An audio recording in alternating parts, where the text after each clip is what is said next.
sorry, before I get to item 1, I should wish everybody a Happy New Year. It's the first meeting. I'll welcome my guests in a moment, but item 1 is to take apologies for absence and chairman's announcements. Assembly member Desai late this morning indicated that he was unable to attend due to something at short notice, so obviously we weren't able to find a substitute for him, so apologies for him are recorded. Everybody else seems to be present and correct, so that is fine. I have no announcements. Oh, I beg your pardon. Yes, Assembly Member Hall, for whom Assembly Member Prince is substituting. I do beg your pardon. Question 2 is declarations of interest. Are there any additional declarations to those set out in the papers? Thank you, members. Item 3 is the minutes of the meeting held on the 21st of November. Are you content that I sign those as a correct record? Thank you. Item 4 is the summary list of actions. Can we note the report?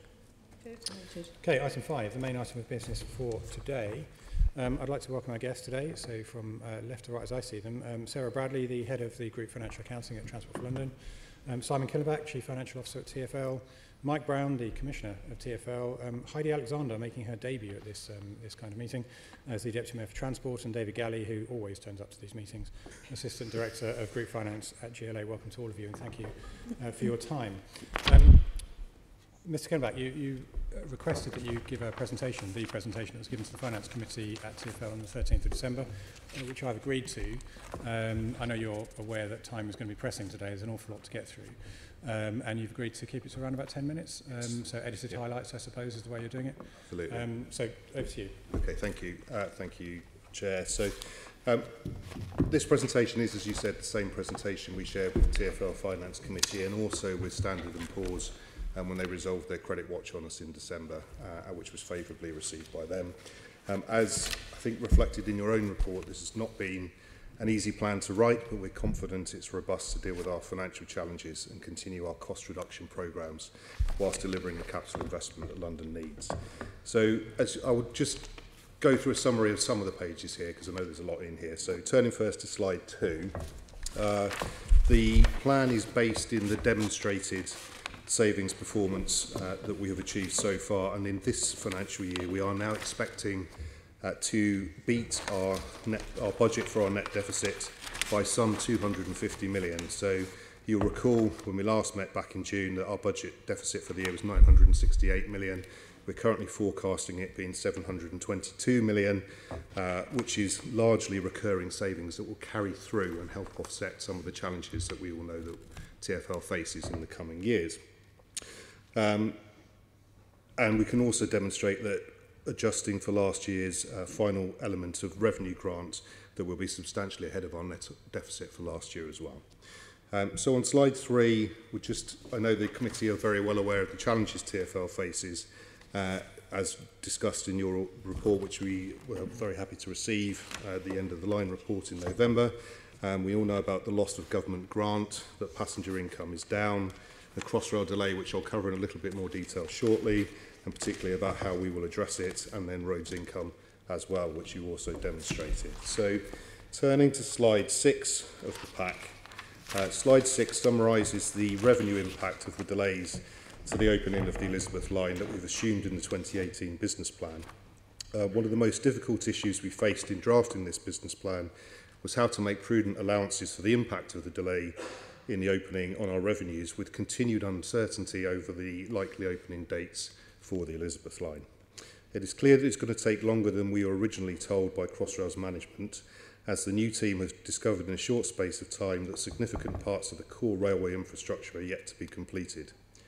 Our business plan does not assume specific opening dates for the Elizabeth Line, and until the new management team led by Mark Wilde have completed their work to deliver a credible and robust delivery schedule, we've adopted cautious financial planning assumptions that passenger revenues will be approximately £600 million lower over the business plan period. This is based upon the modelling of various scenarios of delays to the remaining stages of up to 18 months. And again, this is not our assumption of the opening date, but it's a cautious financial planning assumption, so we can make some assumptions upon which to base this financial plan. These will be offset by our continued savings and revenue growth programmes, allocating a small proportion of our business rate funding to operating expenditure over the next 3 years, and moving back by 1 year, the date by which we will achieve an operating surplus. And we're also exploring with the Department for Transport the possibility of beginning to operate the Reading to Paddington services ahead of completion of the Elizabeth Line. Turning now to slide 7, the committee will know from the announcements back in December that we have secured the capital funding to complete the construction of the project by way of a £1.4 billion capital grant from the GLA, made up of a £1.3 billion loan from the Department for Transport to the GLA, paid back over 10 years against the business rate supplements and mayoral sill streams, and a £100 million cash contribution, which David Gallie will probably talk about a bit more later. We have a range of forecasts for the capital outturn from the independent review by KPMG that set the incremental amount of capital funding at between 1.6 and 2 billion, and we have therefore secured a 750 million loan facility from the Department for Transport to provide additional funding if required over and above the 1.4 billion. The 1.6 to 2 billion already includes the 300 million that TfL and the Department for Transport jointly funded back in July. So there is significant contingency left in here over and above the cautious estimates by KPMG of the money required to complete the project. So of the additional savings of over 200 million we're delivering this financial year, over 100 million of them are recurring and carry through each and every financial year to help offset the revenue impact. And as I mentioned, we are also covering 100 million per year for each of the next 3 years by increasing the amount of retained business rates allocated to operations and revenue, and offsetting the impact on capital investment by working capital and other savings in our capital account. Despite this, when you exclude Crossrail, the overall level of capital expenditure in the plan for the next 3 years compared to last year's plan is maintained at around 1.4 billion. And as mentioned, cash-wise, we're replacing the business rates with working capital improvements, particularly in stock and payables. This means we've been able to maintain our full financial flexibility, which was important to the rating agencies. We did not need to resort to asset sales or any other source of financial structuring in order to meet the additional costs of the project. Briefly touching on slide 8, as the committee knows, London receives a negligible amount of government funding to maintain its roads, and the charts here just highlight that London has paid 500 million in VED, which doesn't come back to London, and we know and look forward to working with the Assembly ahead of the spending review on jointly making the case to government on roads, the needs for roads funding. I'm going to turn now to slide 10 very briefly, which just shows the trajectory to our break-even, which, as we've said, is a year later than previously planned, largely due to both the subdued demand for our services and the delay to the opening of the Elizabeth Line. And Assembly members will notice that there is a very large step up between 2021 and 21-22, which is about 600 million. I'll go into a bit more detail on this over the coming couple of slides, but broadly, this breaks down a 300 million net operating surplus from the Elizabeth Line when it does open, 200 million from the modernisation of the underground and the increase in its revenues over time, 50 million from our commercial activities, and 50 million from the further savings we've announced in our middle and back office services. If we now turn to slide 12, I can start to explain in a bit more detail very quickly how we will move from this year's deficit of 722 million to 144 million service in 2022-23. So stepping down the chart, we will start to increase the amount of money that we spend on renewals over the course of the plan to get us back to a steady and sustained level of investment on renewals. We will clearly pay more in terms of financing costs for the £2 billion of incremental planned borrowing to support our capital programme. And we will also spend an extra 32 million overall on the bus network in terms of reshaping that bus network, which I'll come back to shortly. From there on, the other operations is mainly the ULEZ income that comes into effect from the April 2019 this year. The additional savings in our back and middle offices, which I've mentioned and we'll touch on again in a minute. The incremental commercial development savings, which I'll talk about at the end. The near £500 million impact of the modernisation of the underground, and the £500 million net revenue impact of the Elizabeth Line over the period of the plan. I'm going to turn now very quickly to slide 18 on the pack, which demonstrates how so far we've managed to reduce our headcount significantly, and this has through our organisational change programme, created over 111 million of recurring organisational savings in each and every year going forward. There was a one-off investment of 87 million in order to achieve this, which was paid back within one financial year.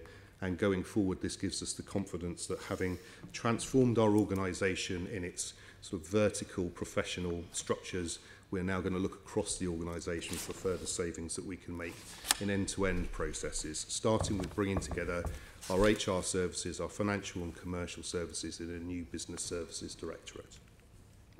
I'm now going to turn to slide 22 of the presentation,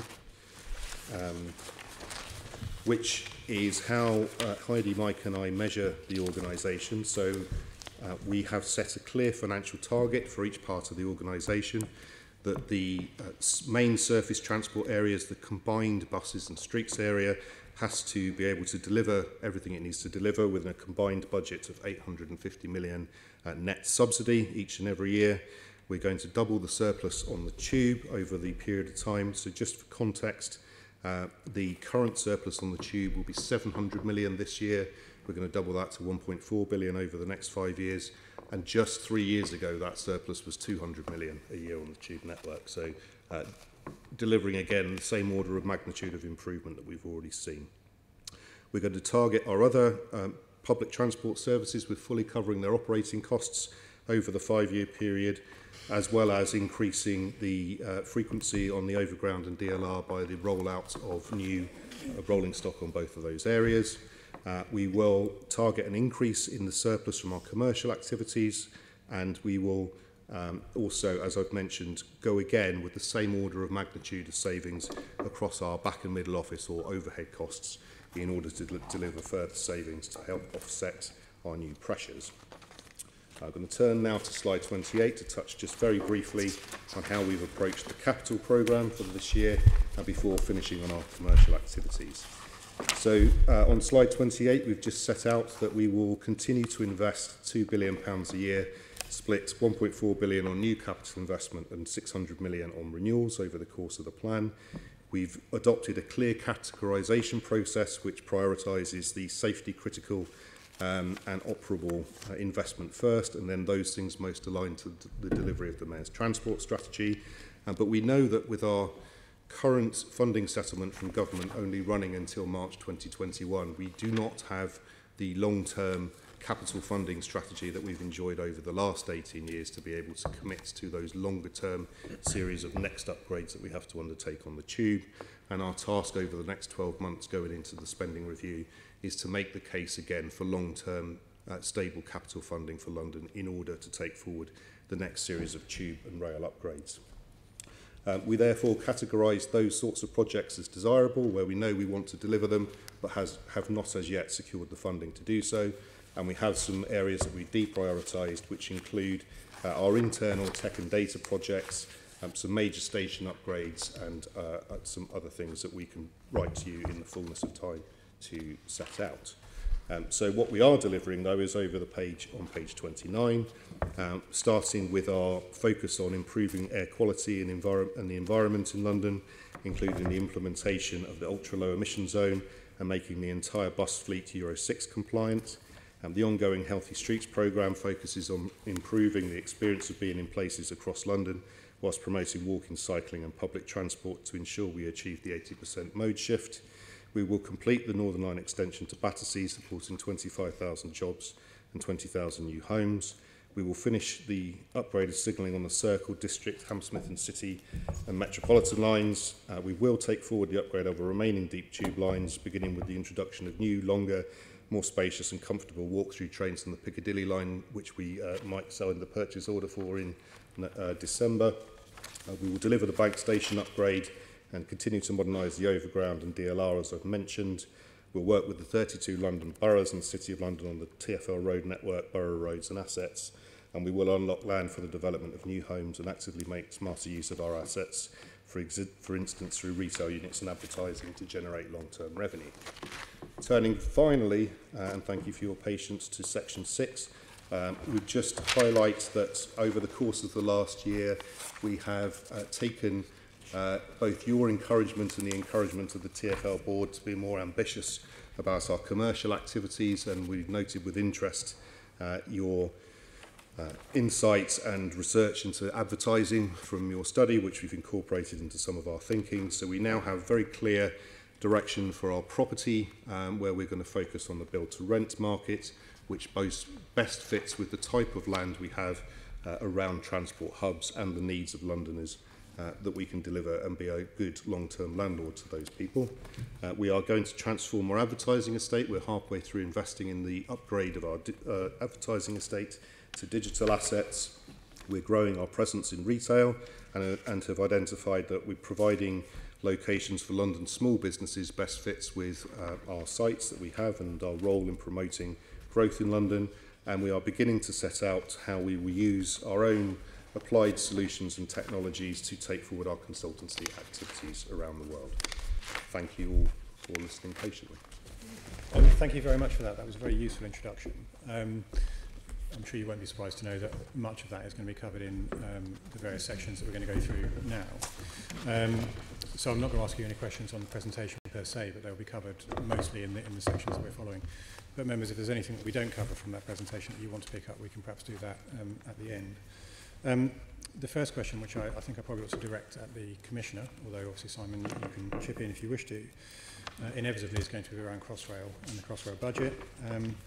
Is the £2 billion extra that has been provided going to be enough to get Crossrail delivered?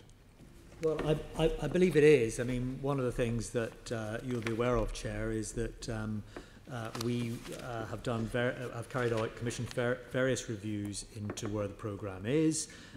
So there was two reviews looking at the programme and both parts of the programme, the bit that completed the construction and the fit out of the tunnel and stations, and then the programme when you get into the testing trial operations phase, which I understand Mark Wilde is confident will be able to do quite soon. Both of those programmes are material in terms of giving us confidence that the programme is robust. However, you will also know, Chair, that Mark Wilde is on public record as saying that he needs to be assured from his own knowledge of now being directly responsible for the project as the new Chief Executive as to all those bits and how they all fit together going forward. But as I said here at the moment, I'm confident. I think the reason that we worked very closely with the DFT and indeed the GLA to ensure there was the additional amount of facility to borrow directly from the DFT, from TfL, was to ensure that we had sufficient contingency for any currently unforeseen but possible eventuality going forward. So on that basis, yes, Chair, I am confident. Just on the subject of the additional facility, by that I think you mean the £750 million that you could borrow. Now, to get at that, you would need to raise or have raised the TfL borrowing limit, wouldn't you? Who makes the decision to do that or not? So we made it, well, the Mayor is actually responsible for setting the legal limit for TfL's borrowing, and then we've agreed with government. It's the Treasury that have traditionally set TfL's borrowing limits through the spending review process, and have agreed with DFT and Treasury through the settlement for Crossrail that the additional 750 million is provided by government in the event of need. So there's an agreement between the Mayor, stroke TfL, and the government now. Yep. If the decision was taken to draw down that money, that would be a decision just for the Mayor? So it's the work we're doing now with government is to set out how we would set out the terms of that 750 million facility and demonstrate the period over which we would repay it. The urgency was agreeing with them how the GLA would borrow the 1.4 billion that's needed urgently to complete the project, and we're working with them over the course of the remainder of this month to complete the terms and conditions for the 750 million facility. Okay, so the 750 is designed as an additional safety net that you're hoping not to fall into. Absolutely. Okay, that's fair enough. So you've expressed confidence, Commissioner, that the 2 billion will be enough. Obviously, that 2 billion does include the 750, and hopefully you won't have to access that. What happens if it isn't? Well, I think if it isn't, I mean, first of all, let me just contextualise that. I think it is really important to recognise that as Mark Wilde again has been on record as saying, and I think as I've said, whether it's to this committee chair or to the Assembly more broadly, the major cost outstanding in terms of the capital cost of the project is actually around the completion of the construction, both on stations and in the tunnels and passenger walkways, facilities in the tunnel, ventilation, lighting, that kind of thing. That's where the major cost is, because that's where the vast majority of people from the tier 1 contractors and their subcontractors comes from. When you get into the trial operation and the testing of the train and the railway systems, that is a product of time, so there would be certainly an imperative to get that bit done as quickly as possible from a revenue perspective, so you get the revenue as quickly as possible, but actually the cost of that phase is significantly less. So I just wanted to contextualise it really is around the completion of the construction phase that is most important. Now, the early indications from what Mark Wilde is discovering, as I understand in my conversations with him, is that he's had confident discussions with the tier 1 suppliers. He's now got a new board governance structure in place, and they over time will be, of course, monitoring that very closely. If we do find there is some catastrophic event, and I do think it would have to be some catastrophic event that would mean we'd get above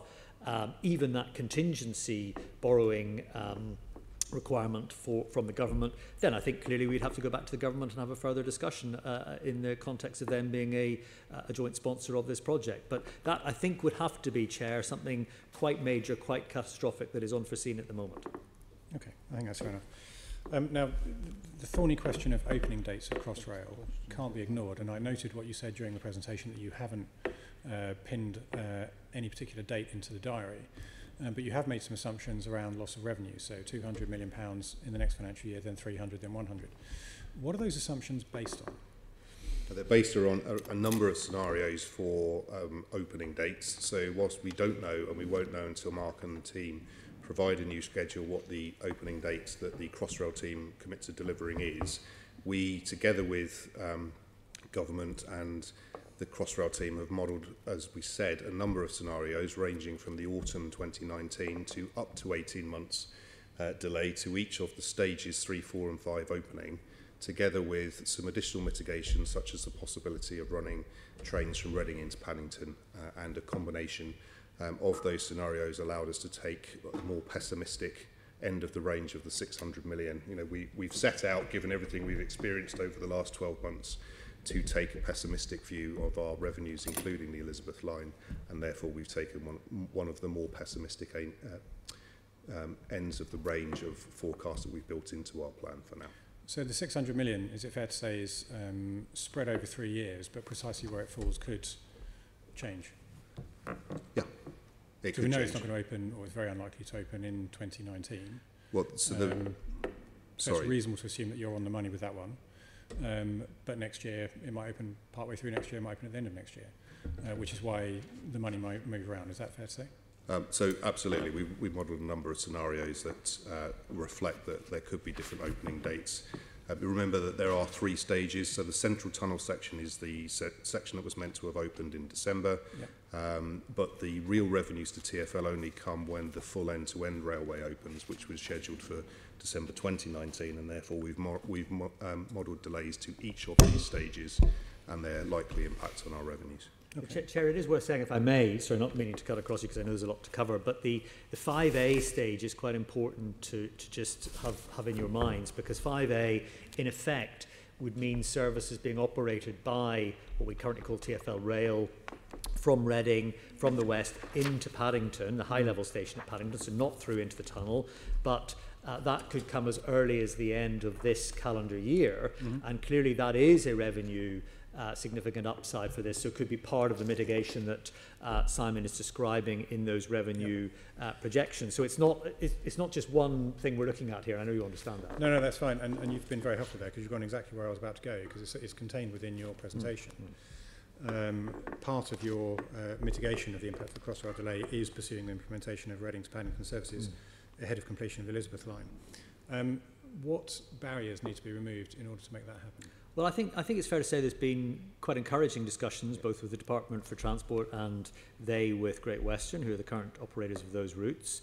Bear in mind, of course, that Great Western were not in their own plan, their own franchise plan, expecting to be operating those services beyond December this year in any event. So actually, therefore, there is a kind of reality from their perspective that they face here. One of the things that in my discussions with Andrew Haynes, the new Chief Executive of Network Rail, has been around how there is certainty around timetabling. There'll be no surprise that he is very keen to ensure that that is taken care of, as of course am I, to make sure there are appropriate paths available, particularly in the neck running into Paddington itself, to ensure that it is operable as a service. But those discussions are actually going very well, Chair, and in the last few weeks it's been quite encouraging, both, as I say, with the department and with Network Rail and the current operator.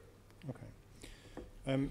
There was an article in City AM before Christmas which talked about the potential for TfL and Crossrail having to pay £15 million per annum to the Canary Wharf Group if Canary Wharf Station, and you mentioned earlier about stations being completed, is not completed by the 31st of December 2021. Is that a number that you recognise, and is that included in your loss calculations? It is, okay. So are you assuming that you're going to have to pay that? No, you think it will be open by then? Okay, that's fine. Are there any other stations in the same boat?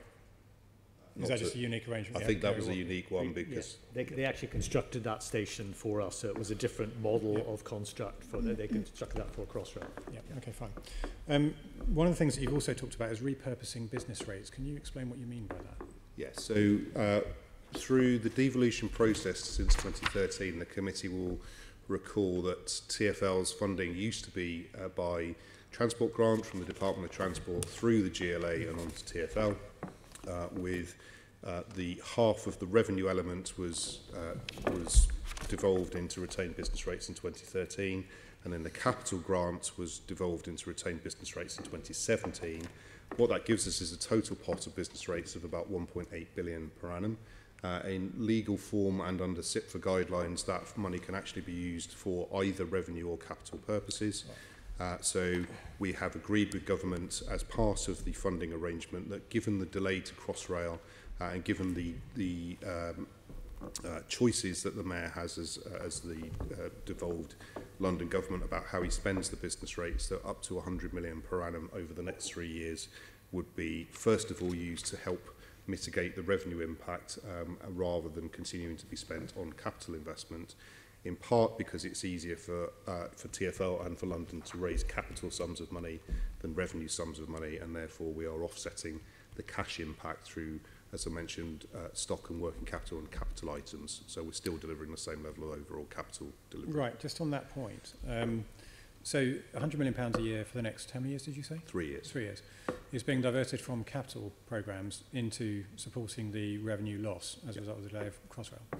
And you said it's easier for you to raise capital than it is revenue, and in ordinary circumstances that would be perfectly true.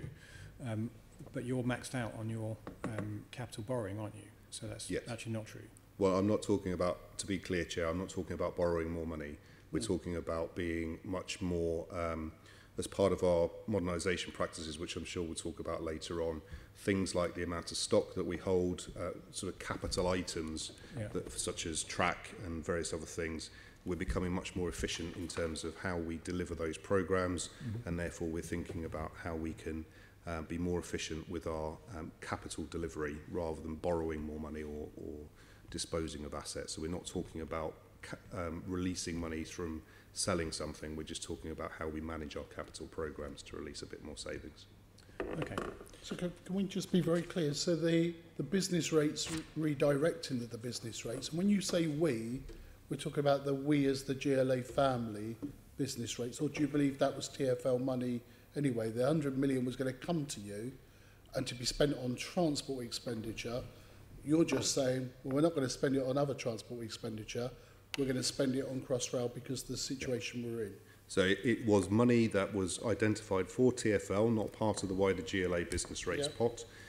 It was as agreed with central government in the 2015 and 2017 spending reviews, and we are just simply switching it between funding the operating account and funding the capital. So it's fair to say when we come on to some later detailed individual projects, that 100 million would have been spent on some of those projects? It could have been, yes. Okay, well you might want to be clear about that when you come back and we ask specific questions. Okay. And just to clarify another point as well, that's money not being spent on Crossrail, it's mitigating the loss of Crossrail being delayed, is that correct? So it's mitigating the impact of the revenue delays on TfL. So it's just minimising the revenue loss. Yeah. I've got another question. Assemblyman Deval. Just going back on, I know it might have been covered in other places, but having such the impact of Crossrail on your revenue budgets, I suppose it's to Mike. I think Mike or maybe Heidi. Do you think the spending review 2000 and whatever it was? Let me just go back. Because you start off on 2007 with a budget, and then in the 2010 October spending review, that budget is cut in Crossrail, and then we come back. Crossrail asks for additional money.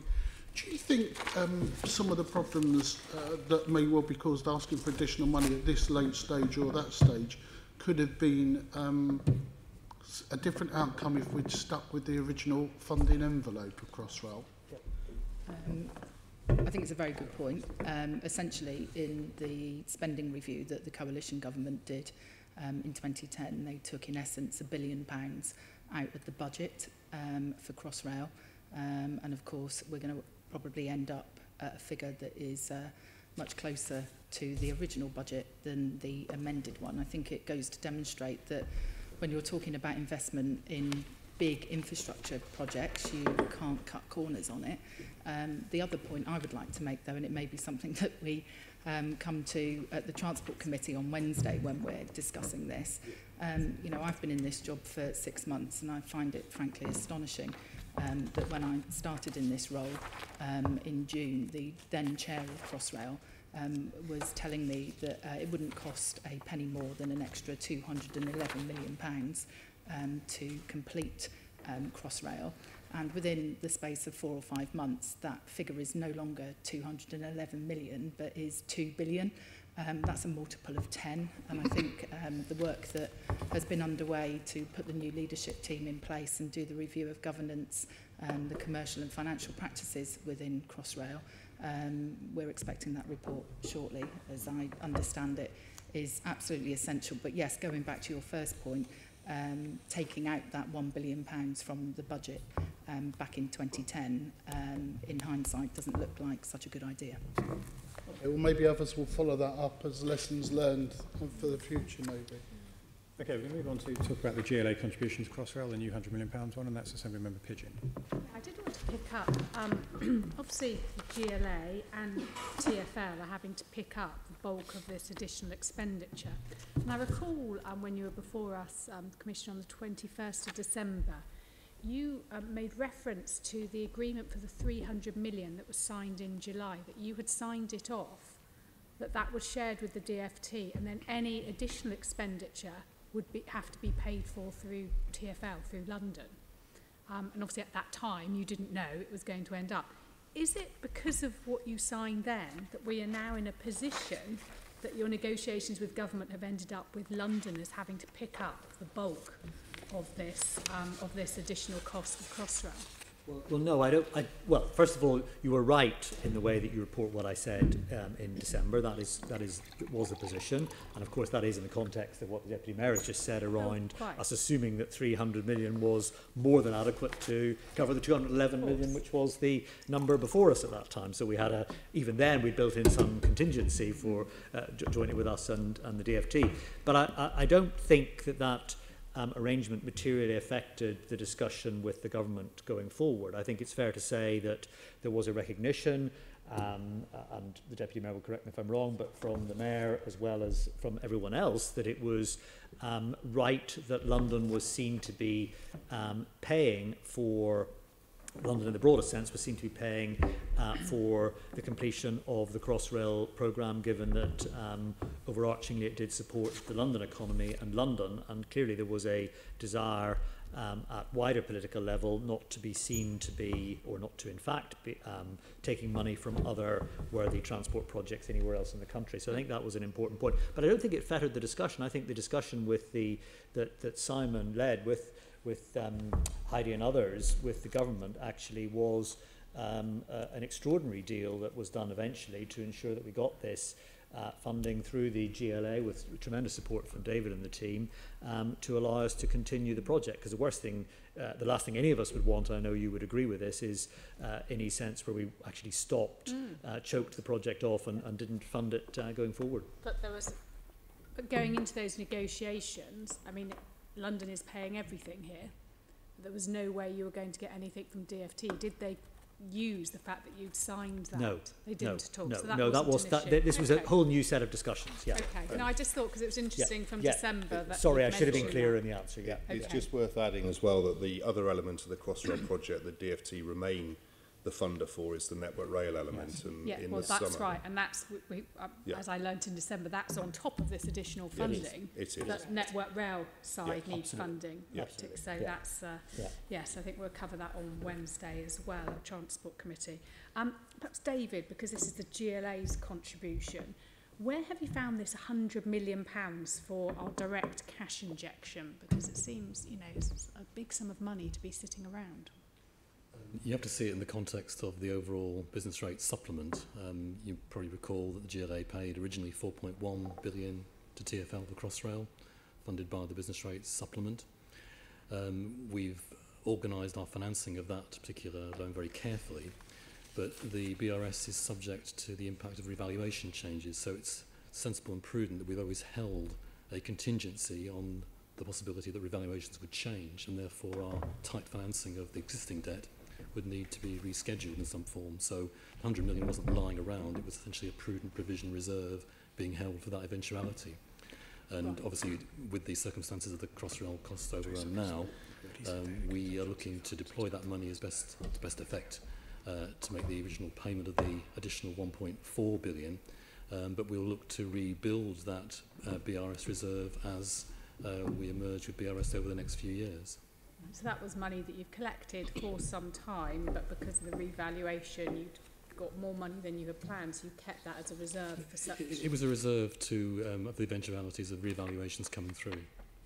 Okay, so it's not actually been taken from another project, it was a reserve you had. Okay, and then in terms of the borrowing, so the GLA is borrowing over £1 billion extra, which you're then passing on to TfL. Is that really sustainable? Yes, the two funding sources are ones that are specifically hypothecated to Crossrail. So with the BRS, we're just essentially extending the BRS for perhaps a couple of years.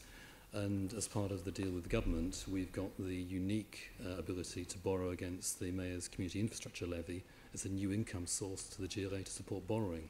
So obviously we're looking very carefully about how we will ultimately borrow that sum of money and act prudently. But those two new income sources are ones that means we've got a very sustainable basis for borrowing the 1.3 billion as part of the 1.4 billion payment to TfL. So it is sustainable because you're able to borrow now against the SIL? So we aim to borrow against the SIL from 1920. Obviously that's subject to the government changing the MSIL regulations in July. But it's also, as I said earlier, then the extension of the BRS for a couple of years as well. Okay. I think it is also worth saying at that point that the government have explicitly said to us as well, changing regulations is dependent, obviously, upon getting something through Parliament, and were they not able to make regulatory changes with regard to borrowing against MSIL, that they would work with us to work out a new mechanism by which that amount of money could be raised. So it's guaranteed one way or another you'll be able to borrow that money. I think for the ordinary person, it's hard to understand why the GLA is taking out this loan rather than TfL. Do you want to explain, David, why that's the case? I think as part of the negotiations, we felt, talking with TfL and Simon in particular, who could best bear the burden of that additional, very large borrowing element as you described. And the GLA is, I think, better placed to take that borrowing out. The BRS we were already borrowing against, so it would be natural for the GLA to continue that. I think the debate was about MSIL and really turned upon ensuring that both the GLA and TfL's credit ratings could be maintained. And I'm pleased to say, as Simon said earlier, that TfL's credit rating has been maintained, but also the GLA's credit rating has also been maintained at AA following the agreement with the government. So it was a way of maximising, I guess, all our financial positions. So if TfL had done the borrowing rather than the GLA, TfL's credit rating would have been affected. It would put more pressure. It would have put pressure on it, yes. And what is your credit rating at the moment? It's AA minus. AA minus, and GLA's is? AA. Okay. So it's really to do with the credit rating of TfL. I mean, I think that's, for my mind, that's probably the principal reason. I think there's an element of said about the existing BRS facility being rolled forward with the GLA. It would have been odd to move some of the borrowing against BRS to TfL, given the GLA was borrowing for it. And obviously, you're borrowing this money and then you're granting it to TfL. So how much interest is going to have to be paid on this loan? We're still negotiating the exact terms with the government, as Simon indicated, but broadly speaking, of the 1.3 billion we're borrowing, we're looking at 0.2 of a billion of interest to be paid over the 10-year duration of the debt. So overall, a total bill to the GLA of 1.6, made up of 1.4 of payment to TfL and 0.2 of interest. Interest, okay. And how many years will it take to pay back the loan from BRS and the MSIL? We are negotiating with the government, but the government are looking for us to repay that sum over 10 years. 10 years is what you're looking at. Okay. Now this money, wasn't it actually meant to pay for Crossrail 2? And does that put Crossrail 2 in a difficult position? Maybe that's one for Heidi. So in the work that's been done about how you might finance Crossrail 2, you know, the basis of the discussions between the Mayor of London and the Secretary of State has been about how you would share those costs, and MSIL and BRS would be a proportion of the funding that would go into financing Crossrail, along with other things such as the overall net operating surplus, the oversight development that may take place around the line as well. So for a limited period of time, we will be using some of what would have gone into the Crossrail 2 pot to actually pay for the remaining work that needs to be done on Crossrail 1. Clearly the priority is to get Crossrail 1 finished. No one is going to want to have a situation where you've got a tunnel under London that's sort of 96-97% complete. You've got trains over at the depot at Old Oak Common, and yet you have an inability to actually get those brand new trains running through the tunnels and providing the benefits to Londoners that this new railway will provide. And so, you know, it was an obvious and sensible and reasonable thing, I think, to do, to actually say, well, for a limited period of time, we'd use that income stream to complete the work on Crossrail 1. But does it affect Crossrail 2, or would it just, if it got the green light, it would delay it by a few years? Well, one of the things that I think we need to do in advance of the comprehensive spending review is have a discussion with government about the overall funding and financing of Crossrail 2. I don't think anyone sat in this room would deny that there is a strategic imperative for Crossrail 2 in terms of relieving some of the overcrowding on the rail routes into central London, relieving overcrowding at stations such as Euston, King's Cross, Waterloo, Clapham Junction, and of course you will know that Crossrail 2 could deliver you know, up to 200,000 new homes. I mean, I think it's a strategically important project for the national economy, and so the discussion that I think alongside the Mayor I would want to be having with government is about how we can continue to make this vitally important piece of infrastructure happen as quickly as possible, bearing in mind the decisions that have been taken in relation to completing Crossrail 1. Okay, thank you. Okay, a number of members interested in this. In the order that I've seen them, Assembly members Prince, then Berry, then Cooper. Assembly member Prince. Yes. This question is to David. David, we're going to have to borrow 1.4 billion as the GLA, but we do have reserves, don't we? What level of reserves do we have on the GLA? The overall GLA reserves are all beyond the very small general reserve of 10 million, are earmarked for other GLA specific purposes, so there aren't spare GLA earmarked reserves that could be redeployed without there being consequences on the loss of other GLA programs. Okay, what was that such as the figure you gave as environmental our housing. general reserve? Oh, sorry, I didn't quite What catch was the that. figure you gave as the general reserve? So the general reserve is now only £10 million in the GLA. 10 million. Has that been reducing then over a period of So, time? yes, as part of this year's budget process, it was 35 million and 25 million has been taken and deployed for other purposes as set out in the budget consultation document the Mayor issued before Christmas. What figure of reserves is deemed to be prudent then, David? I mean, normally the advice would be broadly about 2.5% of your net revenue spend. So what would that figure be then? So that's broadly the 10 million. Okay. Thank you. That's great, thanks. Remember Barry? I just wanted to ask a little bit more about the mayoral sill. I think probably I'm looking at David because I think he's probably the best person to explain where this appears in the budget and how much there is of it. Because as I understand it, the mayoral sill is supposed to, in April, in terms of what people pay, going to change from the first iteration of it to the second iteration of it, and that is what is going to pay for Crossrail 2 as opposed to Crossrail 1, and that was all agreed via quite a long process of public consultation, viability testing and examination.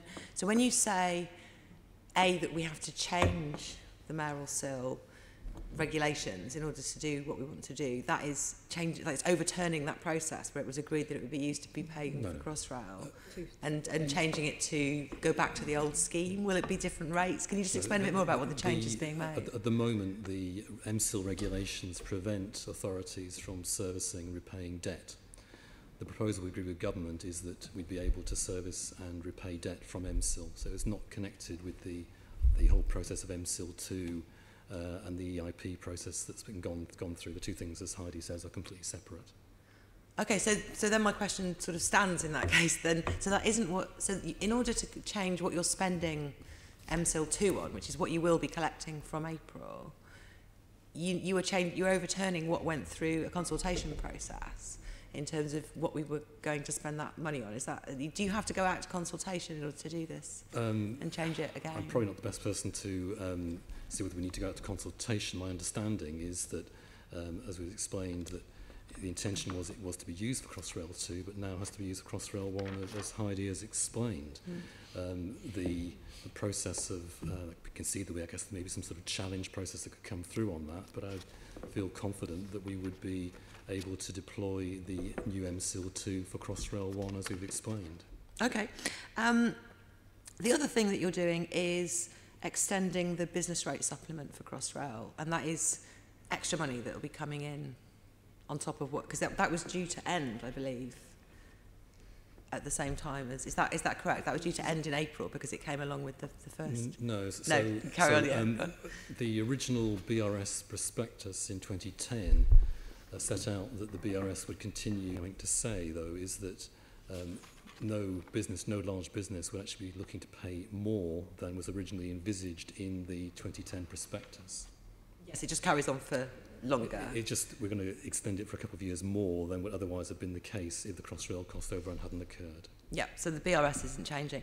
I'm looking at the budget document, page 56, which is the Greater London Authority subjective analysis, which is the only place I can find a budget line which sort of names the business rate supplement and MSIL with numbers. And there is a line on that where it's 117.4 million in 2018-19, then in 2019-20 that increases to 141.5 million, then it's 140. Those are projected amounts that are going to be raised, because I'm a bit confused about why these match exactly the financing costs for Crossrail. And can you explain, does that represent how much you're raising through business rate supplement, or is it just how much you need to sort of put into that table to balance the financing costs? And those are effectively the interest charges only for the Crossrail that we're looking to take out against BRS and MSIL. So you can see the increase in the interest charges we're making on that line. So that's what it's being drawn out of that, and that's why it appears in the table. It's not how much that line doesn't represent how much you're raising. No, it's just the interest charge. And is there anywhere where it's laid out how much is being raised by the business rate supplement and MSIL, and forecast for when it changes to MSIL 2? Because I just can't find that in any of the documentation to do with. There is a mayoral decision that we publish shortly setting out the new BRS regime for 1920 as an annual ND we need to make on business rates, which just sets it all out. as part of the budget we'll issue at the end of this month, there's also an account we set out for the BRS as a sort of separate item. It's a ring-fenced account rather than it's something that's part of the GLA budget. So it's a separate account. Is that the same for the MSIL as well? Yeah, we just eventually look to roll MSIL in. We look to maintain the GLA's contribution to Crossrail as this ring-fenced accounts, because both BRS and MSIL are hypothecated for that purpose. Okay, I think that's all my questions. Sorry for all the technical questions. Not at all. Assemblymember Cooper. Thank you, Chair. I just wanted to come back to the impact of Crossrail 1 on Crossrail 2 and the points that Assemblymember Pigeon was just touching on. My understanding was originally the hybrid bill was due to be placed before Parliament in 2019, which is obviously this year. There hasn't been so much talk about that coming forward recently. And obviously with the delays to Crossrail 1 potentially being throughout 2019, and you said possibly up to 18 months, so that could be potentially going into 2020. As the Deputy Mayor just said, you know, it's a very obvious thing to do to make sure that an almost completed project is completed. Are the financial changes going to have a delay on what is going to be going forward in Parliament? Do we have any knowledge at all about whether because the second round of consultation with the public has been delayed, that hasn't come out, is there any chance of the hybrid bill going before Parliament in 2019? So even though the financials have changed at this point, that the project might still start on time for Crossrail 2, because originally it was meant to be starting about 2023, 22, 23. Is that still likely to happen? Well, so the assumptions, I will answer your question directly in a second, but the assumptions within this business plan are still that we would submit an updated strategic outline business case at the end of April. There'd be safeguarding consultation at the end of May. That's important because clearly there are a number of people who are quite understandably concerned as to where their businesses are or where their residences are, and that would lead us to a start of a hybrid bill stage and route-wide consultation in January 2020, so just beyond the 2019 date that you referred to. But those are the assumptions within our business plan at the moment. Now, clearly, a lot of this is dependent on the discussions leading into the spending review, as the Deputy Mayor alluded to, and that is something I know we'll continue to count on the support of Assembly members of this committee, and more generally, I've no doubt on that. I think it is worth saying, just to add to what the Deputy Mayor already said, is that we should remind ourselves that the National Infrastructure Commission has said this is a project of strategic importance for the UK, and that actually it is imperative if London is going to be able to continue to meet the needs of the population growth. So the specific transport, the specific stations that need relief and the journeys that need relief, as the Deputy Mayor highlighted, are absolute imperatives, but the wider economic benefit is huge. So we continue to have the discussions on Crossrail 2, notwithstanding the reality of where we are on the on potential funding. And I think it's really important we continue to be upbeat about those discussions going forward, because this project has to happen if London is going to be able to support its growth. Is there anything you want to add to that at all, Heidi? Well, I think one of your specific questions was, is it likely that a hybrid bill will be presented to Parliament in 2019? And I think the honest answer to that question has to be no.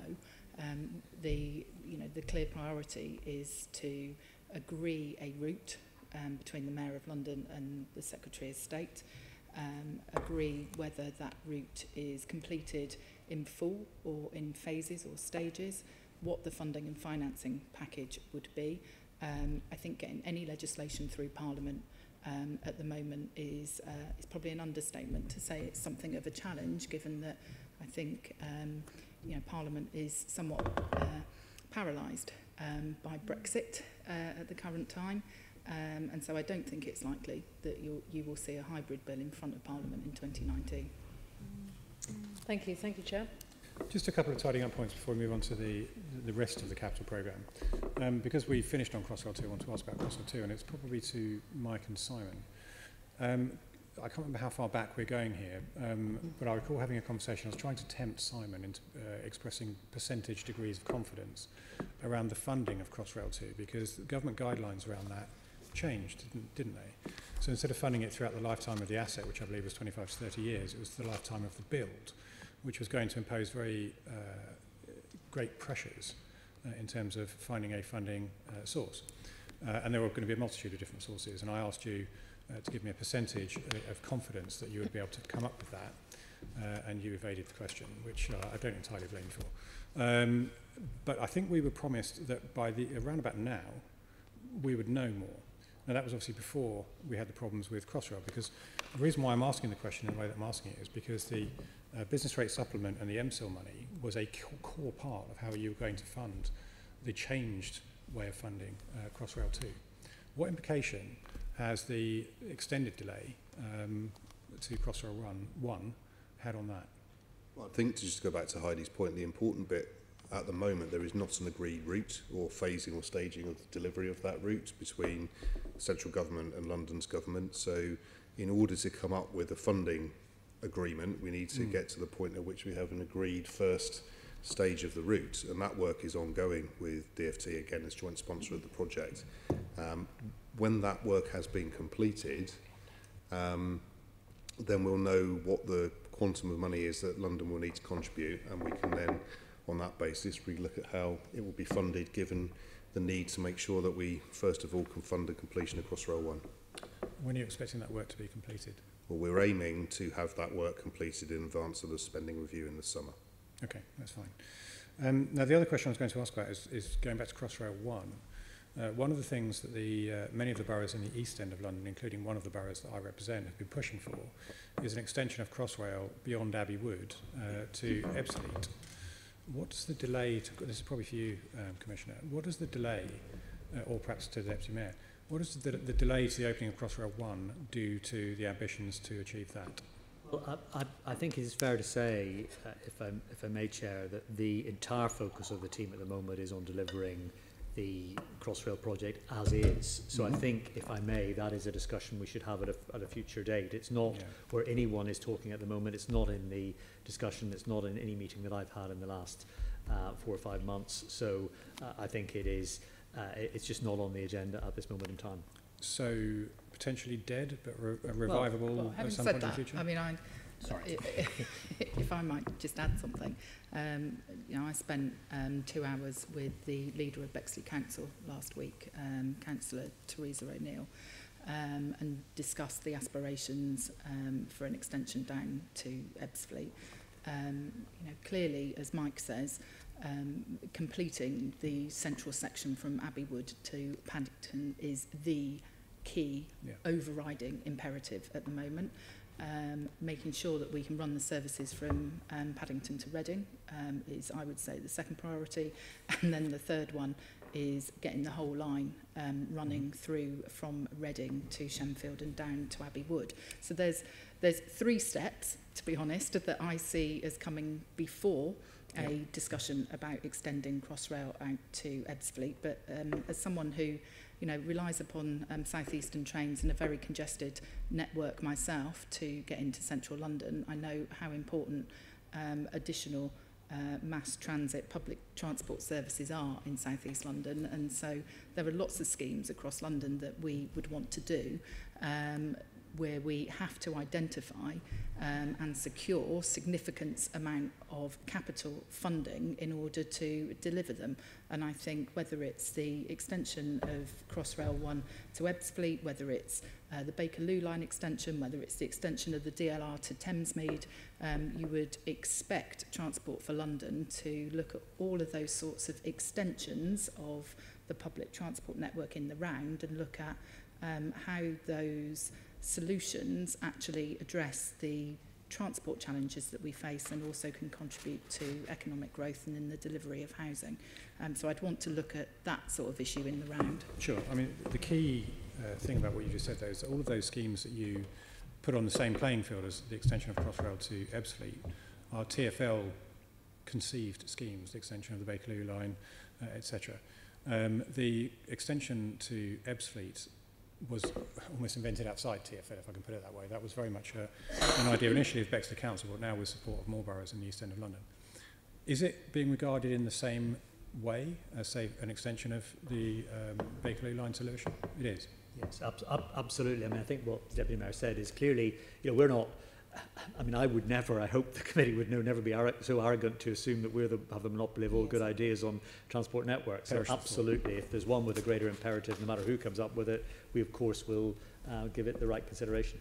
So to summarise your remarks then, Deputy Mayor, the priority at the moment is the completion of the 3 stages of Crossrail 1. Where would you place, say, the extension of it to Ebbsfleet vis-a-vis Crossrail 2?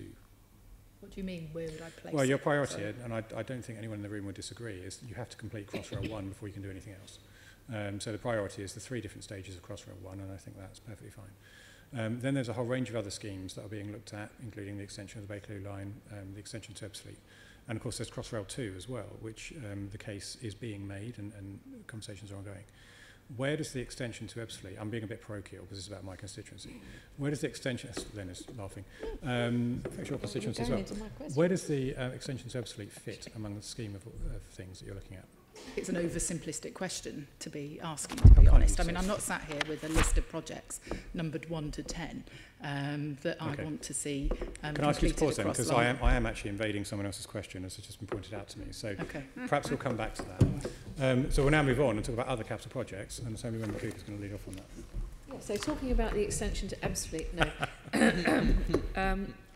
So we've now got the slide pack that Simon very kindly went through, which now includes this new categorisation on slide 28, where we now have a new category which is critical, central, desirable or deprioritise.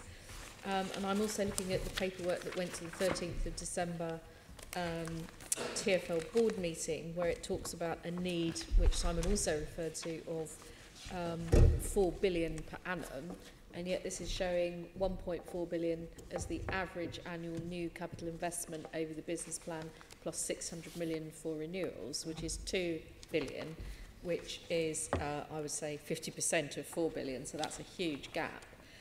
So it seems pretty obvious to me why you are cancelling or postponing projects, but I just wondered how you had decided on that categorisation. You know, how have you decided what goes into critical or central or desirable, and how have you decided what goes into deprioritise? I mean, that might be one for Mike, or it might be one for Simon or Heidi to come in on. So I'll start, and perhaps Mike and Heidi will jump in. So first of all, the SIP for guidance about capital projects gave some clear guidelines about prioritising the investment in your existing assets first, and clearly for Mike and I, prioritising the safety and reliability of our existing assets has got to be our first priority, because if we don't do that, then people will not be able to travel safely on our network. So the first box, the critical box, is the one which is what we do with the internal management team and the board and with Heidi and the Mayor around prioritising what we need to spend just to maintain the current levels of safety and reliability on the network. The next box, again, this categorisation was agreed with the TfL board and the Mayor, and in the central box with those projects most aligned to delivery of the Mayor's transport strategy. And in the desirable box were also some very important projects, but mainly because we don't have any certainty over our capital funding beyond 2021, the next series of major tube and rail upgrades are long-term projects, and we cannot commit to procuring major projects such as the signalling upgrade on the Piccadilly line until we have certainty over the funding in order to honour those commitments. So those were the sort of the main boxes in terms of what we've done here. And then in terms of deprioritise, the majority of projects in deprioritise were things internally, such as IT projects, or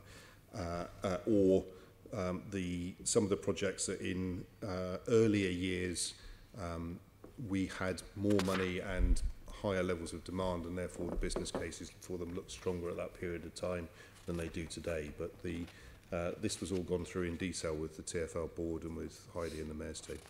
Okay, so now I want you to go through it in that amount of detail with us, because what we would like to know is about all the projects that have been have gone into the deprioritised box, but I would also like to know about some of the ones that have gone into desirable as well. I mean, I understand that, you know, things like, for example, we were just talking about some of the things that, you know, potentially have been moved backwards. But, for example, Camden Town station improvements has been cancelled.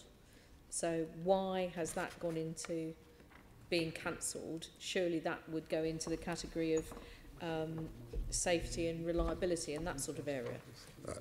Well, I think, if I may, Simon, I think let me just give you some examples, because I think maybe talking about some examples, and you mentioned Camden Town, Yeah. I will touch on that in a second. So Simon mentioned the Piccadilly Line signalling. That is of the order of £350 million. That was a contract that clearly we were not in a position to sign up to because there was no certainty of capital funding going forward that would allow confidence within the supply chain, within the market, that we were going to be able to pay for that. That requires a further discussion in the lead up to the spending review, and I'm hopeful that we will have a proper discussion around that when people recognise the age of the signalling system on the Piccadilly Line. Incidentally, the Piccadilly Line train contract, which we've already signed up to with Siemens, is still progressing. And as you will be aware, that involves, amongst other things, a facility being created in the north of England, very usefully. And actually that in itself gives an uplift of capacity on the Piccadilly Line from the current 24 trains every hour up to 27 trains an hour. So it gives you some of the benefits of increased capacity as well as what you get from the new trains themselves. But it doesn't give the full whack that you would get akin to the Northern Line or the Jubilee Line as you would have got with a decent modern signalling system. So that's one example. Camden Town, since you touched on Holborn, actually I'll talk about as well. So Holborn actually has been slightly delayed, but is still in the plan. So there still is a proposal for Holborn to take us to the delivery of Holborn. 23-24. Yes, exactly, 23-24 with the Transport Works order submitted the previous year or 2 years before that, so that still is in there.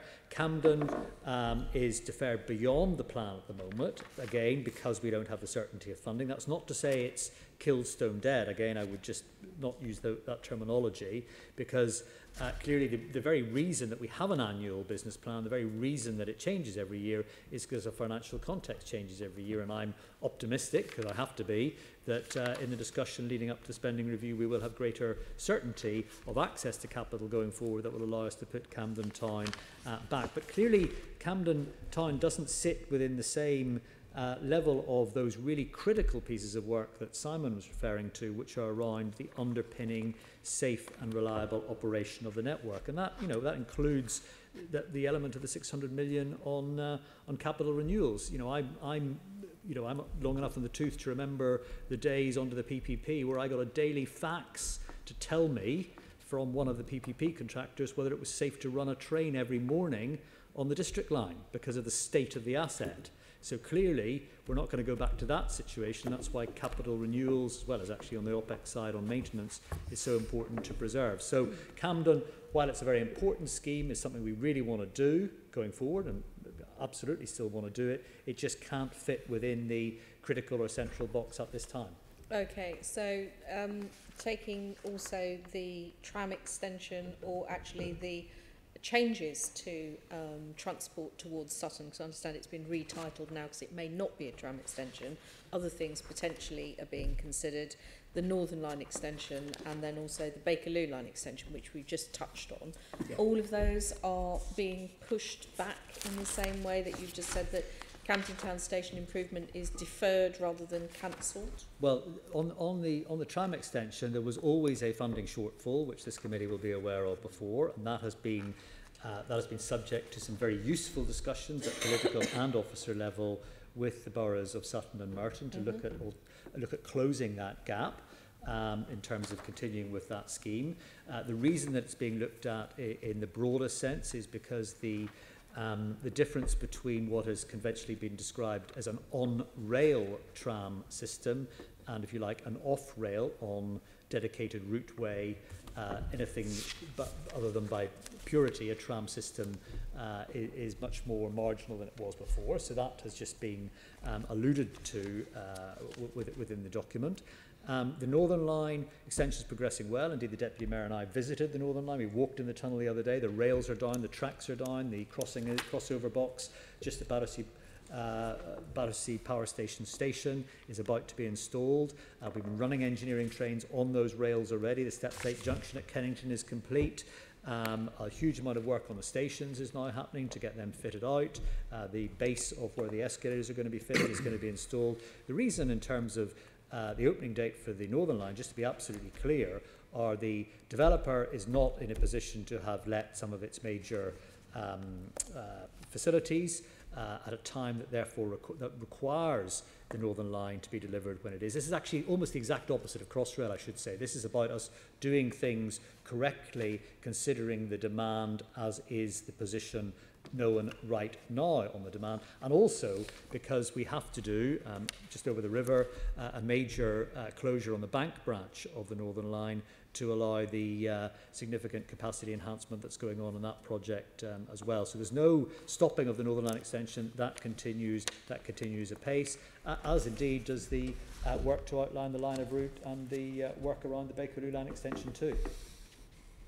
But it's now being, the Bakerloo is now being referred to as a project rather that can happen only with government support rather than something that we're going to push ahead with soon. Well, yes, and in effect, all these projects need government support because the support to get access to the capital funding is an imperative dialogue within the spending review. The thing I'm very determined not to do is get back into the annual cycle that we had up until the late 1990s, early 2000s, of where literally we didn't know from a year-by-year basis how much capital spend we had to deliver on. Some of these projects, of course, cover, as you know, many, many years, and it's an absolute imperative that we get that certainty, a bit like we have for the Piccadilly Line trains, and we've had for the 4 lines that are being upgraded at the moment on the London Underground network, that we have that certainty going forward for all these capital programmes. It is worth saying, though, just in terms of the quantum, that this 2 billion that we're talking about in terms of overall spend on our capital programme is the same figure almost exactly as we had in the plan last year. Yeah. Yes, but I mean, clearly you're also pitching, according to the document that you were considering at the meeting on the 13th of December on page 59, it's clearly saying, you know, that we would require on average, you know, 3.3 billion of capital investment plus, you know, more to bring it up to the level that you would prefer to have. Yes, and I think it's fair to say that I am absolutely determined that, you know, we're actually spending more, 2.3 billion over the plan years compared to 2.2 on healthy streets, for example. That's an absolute increase in spend on that very, very important area where I know we've had huge support from Assembly members in that element of the plan. It is absolutely true that I would want to finish the on the rail side, the modernisation of the tube upgrades. Of course I would. I mean, you know, the big outlier actually remains the Piccadilly line after we've completed the Circle District, Metropolitan, Hammersmith City lines. So of course you want to do that, and that's why we will lobby extraordinarily hard over the coming weeks and months for the imperative for the Piccadilly line going forward. Chair, might I add something to this whole discussion actually, because I think it's important for you as committee members to understand the, you know, the sort of overall framework in which we took these decisions. And, you know,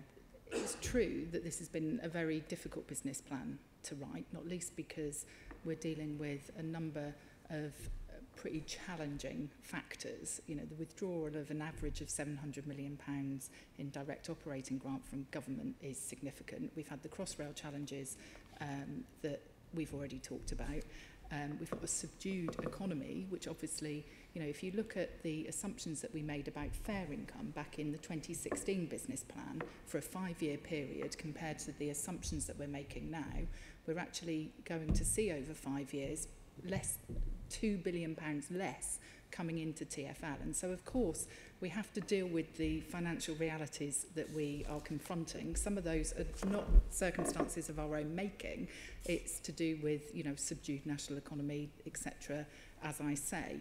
However, you know, the Mayor has set a series of priorities in the transport strategy about, you know, providing all Londoners with a good public transport experience, creating healthy streets for healthy people and ensuring that our public transport system protects growth and delivers sustainable growth in London. And so when you look at the range of things that are going on the tube network to improve reliability and the passenger experience, as Mike says, the upgrades to the District, Circle, Metropolitan, Hammersmith and City line, the extensions, the Northern Line extension, if you look at actually what we've been able to protect in terms of the extension of the overground out to Barking Riverside, which will support the delivery of nearly 12,000 new homes there.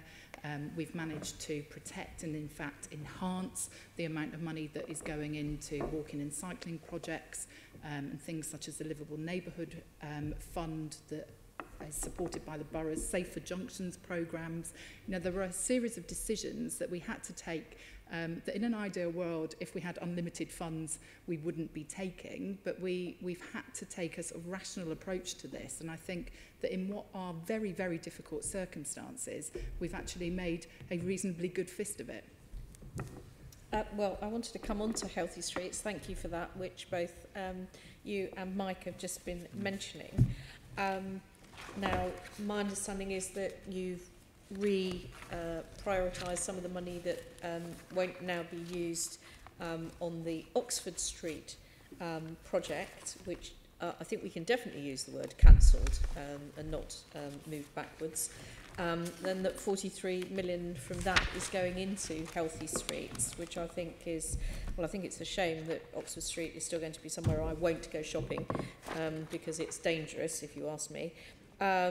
But how is that money going to be best used, and is 43 million enough in terms of Healthy Streets? And I'm sure Assembly Member Berry is going to ask some more about Healthy Streets in a minute as well. Well, as I say, it is worth saying that the overall spend on Healthy Streets has gone up from 2.2 to 2.3 billion. So the numbers you're talking about are in the context of that overall quantum of spend, as Heidi has just said. So yes, it is true that the allocation of the around 43 million, it's number you used, for accelerating our future cycle routes. Those are in particular in Hackney and Greenwich. And I've got the detail of those if you want me to go through those, but those so that's a direct allocation across from what would have been spent on Oxford Street had the disappointing unilateral decision not been made by Westminster Council to stop working with us on that. So, that's a very real benefit that the people of Greenwich and Hackney will get as a result of that.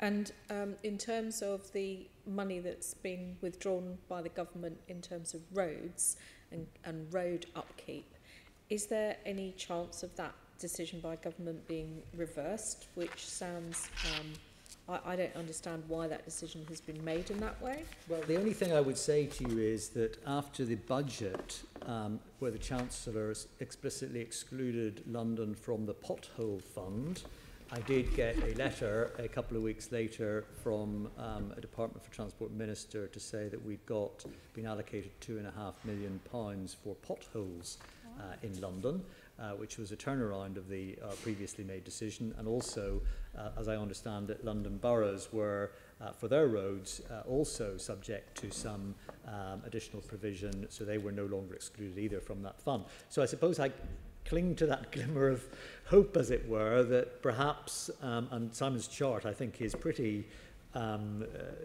pretty stark in terms of the reality of roads funding and where it sits in terms of London compared to anywhere else. So I live in hope that we will continue to be able to make the argument that London shouldn't be treated more specially than anywhere else in England and Wales, but should be at least treated the same.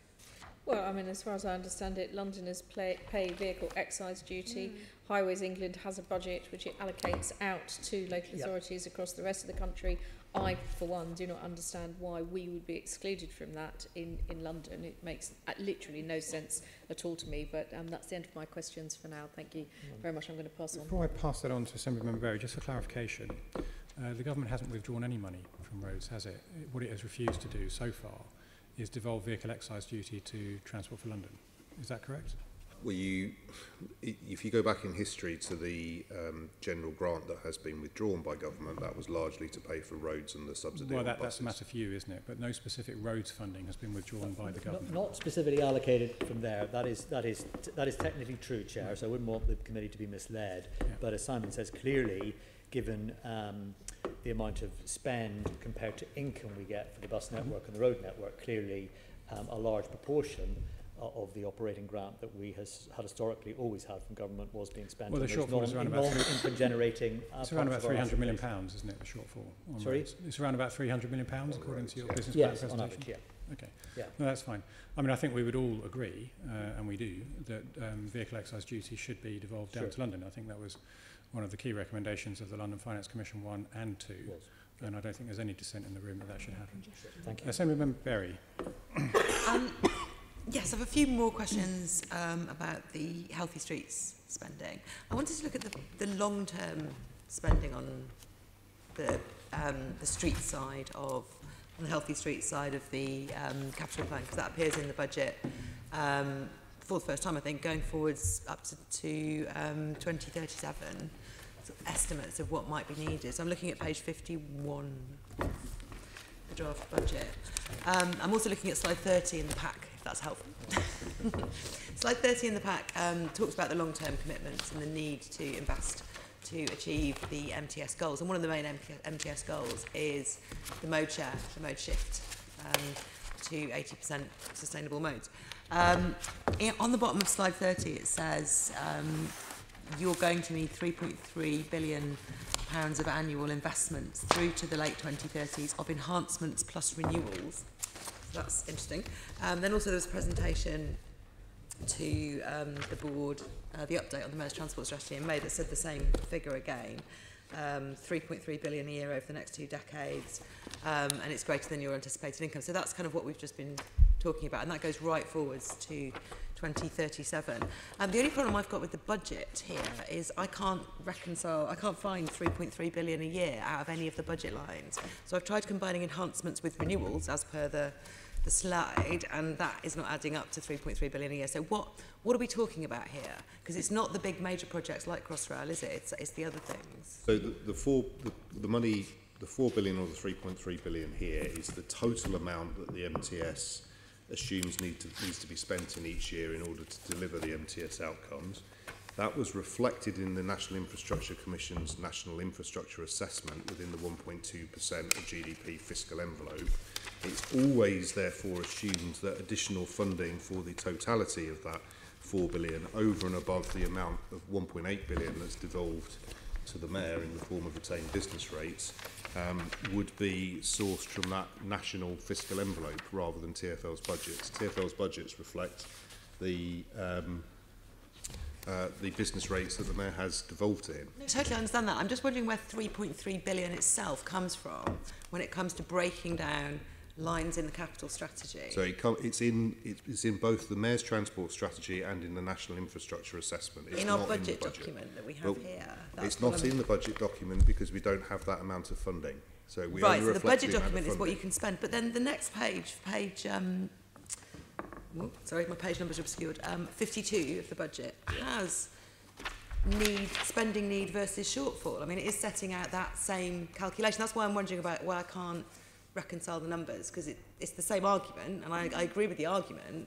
It's just that the numbers don't quite match. And I'm trying to work out what the shortfall is in healthy streets, is really what I'm talking about. And that's why I was focusing on the 3.3 billion, because that describes enhancements plus renewals, which is excluding the big line extensions and things that would presumably include the healthy streets.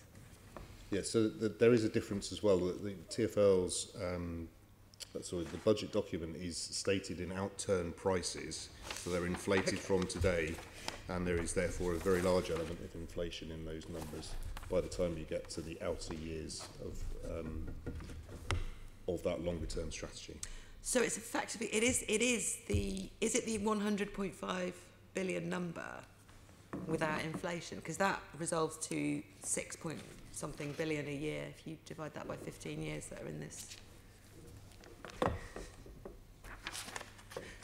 We'll have to check and come back to you on that one. Okay, and is it possible to ask you for the the amount needed for healthy streets, because obviously achieving mode shift, a lot of that is getting people walking and cycling, and that's the Healthy Streets funding. So is it possible to get what is the need for healthy streets versus what you're going to spend? Because I think we already know what you're going to spend in healthy streets. So we can get that shortfall. Because we're looking to try and discuss what might be involved in filling that, and you don't get extra business rates or fares from healthy streets. So there's the total business rates, the total mode share is driven by walking, cycling and buses in particular. Is actually the modernisation of the bus fleet in outer London that will help drive that mode shift. And we've only priced that in the five years of the business plan. I will look into what we've got beyond that in more detail on healthy streets. The nature of healthy streets investments compared to the nature of the big rail and underground project investments are very different, and therefore, you know, we are able to model those longer term big rail projects and what they're going to cost. But we will certainly take away and come back to you with what we've got in future years in terms of healthy streets. That would be fantastic. And within healthy streets, I'd love to see it broken down into cycling and walking, if that's possible too. Because that's and buses actually. Yeah. I mean, if healthy streets is buses, that would be great. Because it's knowing what's needed to achieve the goal. We will do as much as we can. Of course, some of the investment in healthy streets. So, for example, safer junctions is walking, cycling, and public transport. So it's really difficult to disaggregate it entirely into walking, cycling and public transport. But again, cycling is more discrete that we can identify, and again we'll provide that detail to you in as much as we have it. That sounds absolutely brilliant, thank you very much. And just finally, in terms of the prioritisation, did you use sort of benefit cost ratios, transport appraisal to do that? Have you got your own way of doing it? Is it different to the Treasury's normal transport appraisal scheme? We use the benefit cost ratio, and then we use other criteria on top of that. So, for example, there might be schemes that have a poor benefit cost ratio but a very good level of additional external benefits in terms of health or other benefits, and we put those all into the prioritisation. So the boxes are not done purely on BCR ratios, it's fit with the MTS deliverables. I think if we were just to use, sorry Simon, if I may, if we were to use just a conventional BCR ratio, it wouldn't actually necessarily give the proper recognition of the importance of the healthy streets agenda, for example, or even things like air quality. So I think it's important that we have a kind of proper perspective of overlay beyond just the pure BCR process, which of course was created in a different era. Yeah, no, I completely agree. Do you have like a summary of that, like a methodology summary, to show how you're taking into account these wider things? We can share with you what we use, certainly, by all means. There's no problem with that. Because I wasn't intending to apply that. I agreed with the transport appraisal process, so just wondering if you were using it. Right, so back on to some further questions on other projects. We talked a little bit last year about your innovative sale and leaseback deal for the rolling stock on the Elizabeth line. How has the delay affected this project?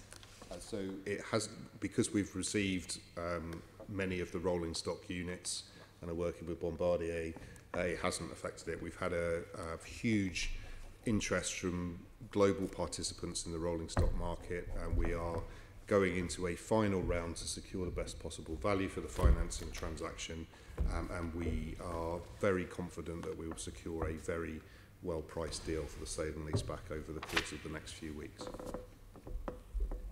And then finally, back to streets and renewals, I think. Well, capital renewals overall are down compared with last year's business plan. So can you break that down a little bit? Is that mainly streets that have been cut back? It seemed a little bit not from what Mike was just saying about getting extra money for potholes. And if so, what impact will this have on people using the streets or the buses or the tubes, the renewals? So we've always said that we will maintain the roads to a safe standard. So I think the comment I used last year at this equivalent session was that actually, whereas it might make sense if you had unlimited access to funds to sometimes go deeper, dig up the road surface a bit more, do some more heavy maintenance and renewal on the on the asset. Actually, what we are being put into position to do is having to do more patch and mend. However, the real caveat that I want to emphasise here is that is to ensure the safety and integrity of the road network, particularly for more vulnerable road users such as cyclists, to ensure that, for example, potholes in dedicated cycle routes or on near side parts of the road network where potholes sometimes do emerge, to make sure those are taken care of. So we're absolutely determined to do that. On the rail side, on the underground side in particular, we've had a new management team put in place looking at capital renewals. Clearly the numbers change over time in recognition of the capital programme. So if you are replacing a lot of the rails and tracks as you are, for example, on the 4 lines that the Deputy Mayor referred to, then clearly the need to renew those assets on as frequent a basis in the immediate years after that major replacement is significantly reduced, so you don't have to do as much of that. And given that those 4 lines account for some 40% of the underground network, that's where you see some of the changes. But it is fair to say, and I think again Simon alluded to this earlier, that we get into more of a steady state, if there is such a term, of capital renewals going forward. But it is something we've had a really close look at across with our engineering professionals, looking across the estate to ensure that, as I say, we don't get back into daily faxes telling us that either the road or the rail network is safe to operate. Okay, on the road condition, as I understand it, you've cut the the action level from 90% to 87.5% of the road network being, if it's on target, if that is acceptable route. That is an increase in the amount of road that is not safe to ride on. Or well, no, I think you're making an assumption in terms of what that differential makes. There's a difference between a part of the road network being safe to be used, which, as I say, will always be our absolute priorities, and we'll always, if we have to allocate funding from anything else to ensure that safety is preserved, we will always do that. Let me be absolutely clear about that. There's a difference between that and perhaps being as doing the renewals as efficiently as you might do in the medium and long term had you got immediate access to all the funding required on an annual basis. It's quite a different issue. So you've not, and this is about roads in good repair. Yeah. You've not reduced your target from 90% to 87.5%, which is what we have. But what I'm saying is good repair.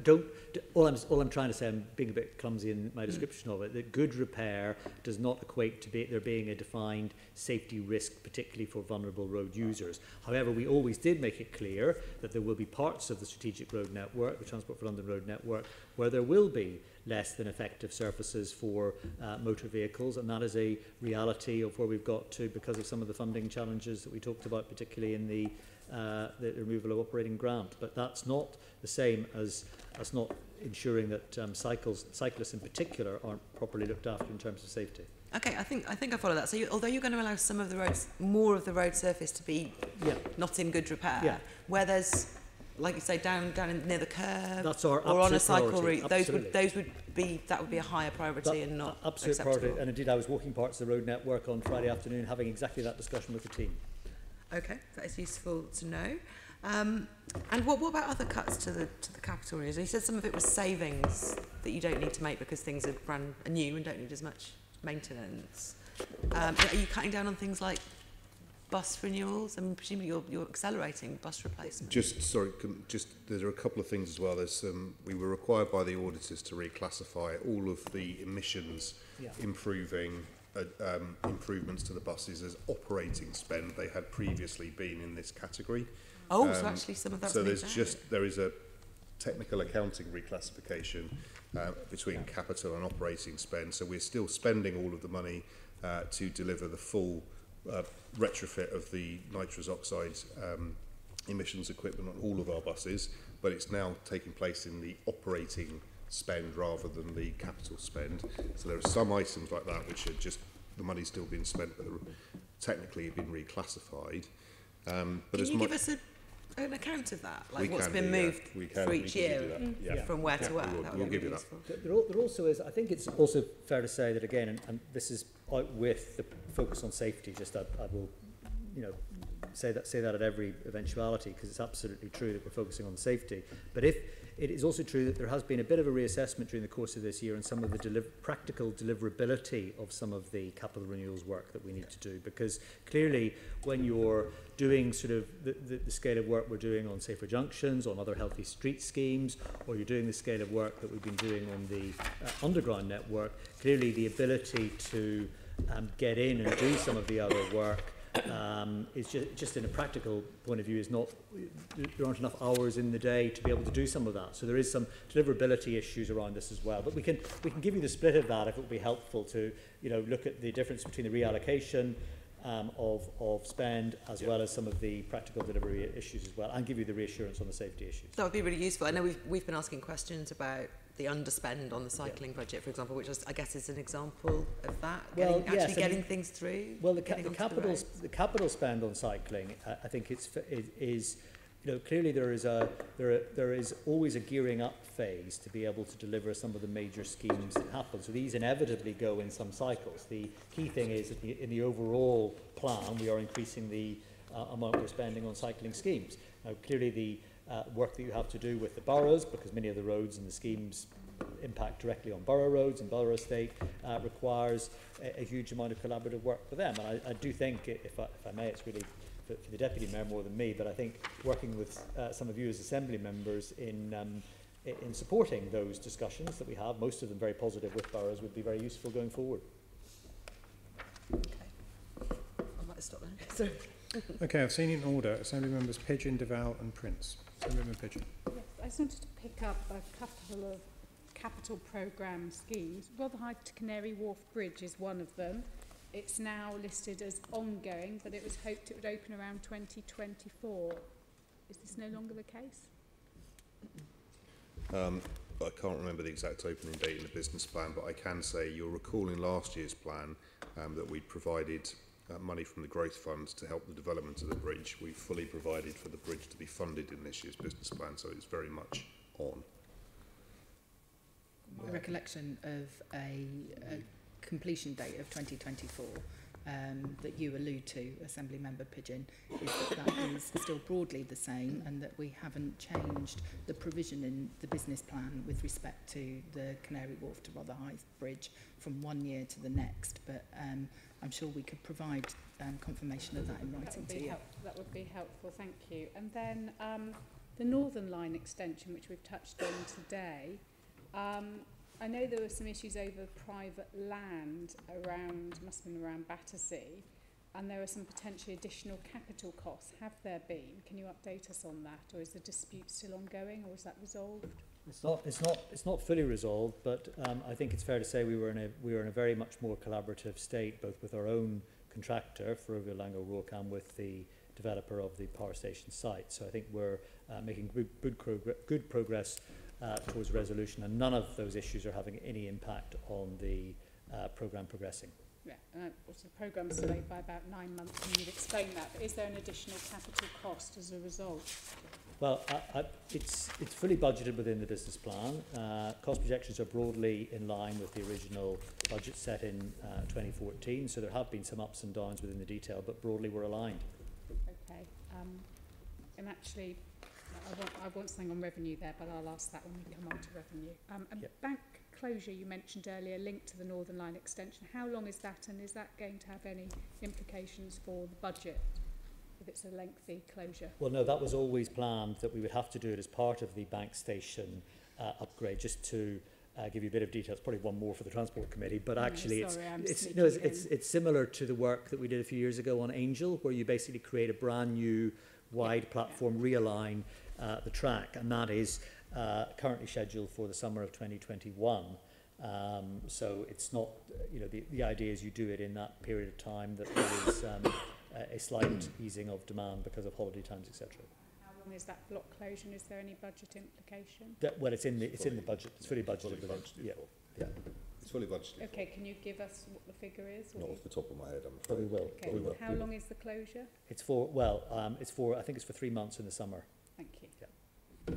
Okay, Assembly member Deval. I'm going to take you back earlier to, I thought was a rather robust defence by the Deputy Mayor about how you've come to this plan. I get the financial envelope, and I get the need to prioritise projects and the word doability comes in. But in terms of critical, central, desirable and deprioritised, and then I come across your 10-year plan, and Mike, you said, in answer to a question from one of my colleagues about Bakerloo Line, yep, and saying, no, it's very much on and very much there. Do we need a new category of projects that are very much ready to go, but there's no money for it? Because I think I've got next to Bakerloo Line extension, now referred to as a project that can only happen with central government funding, and therefore it's not really happening, it's not ready to go, it's in abeyance. It's not even a twinkle in someone's eye in terms of what earlier my colleague was talking about, the extension to Ebbsfleet. So where are we on some of these issues? Essentially help with that, because one of the things that was in your presentation on page 28 is that you have categorised your capital programme, you've prioritised it. And there are 4 categories: critical, central, desirable, which would fall into the category that Assemblymember Duval is talking about, which is projects contingent on funding availability, and deprioritised, which are projects that could be deprioritised and are more discretionary in nature. One of the things that I think would be very helpful for this committee to have is a breakdown, project by project, of how you've classified every single capital project you are considering. Yes, and I think we're happy to do that. And I think just to answer your question, then, if I may, I think it is fair to say, but because we've used this categorisation process for the first time this year, therefore, in the explicit, because we never presented this to you before in this way, we never presented to a board in this way before. That's not the way that we had done things historically.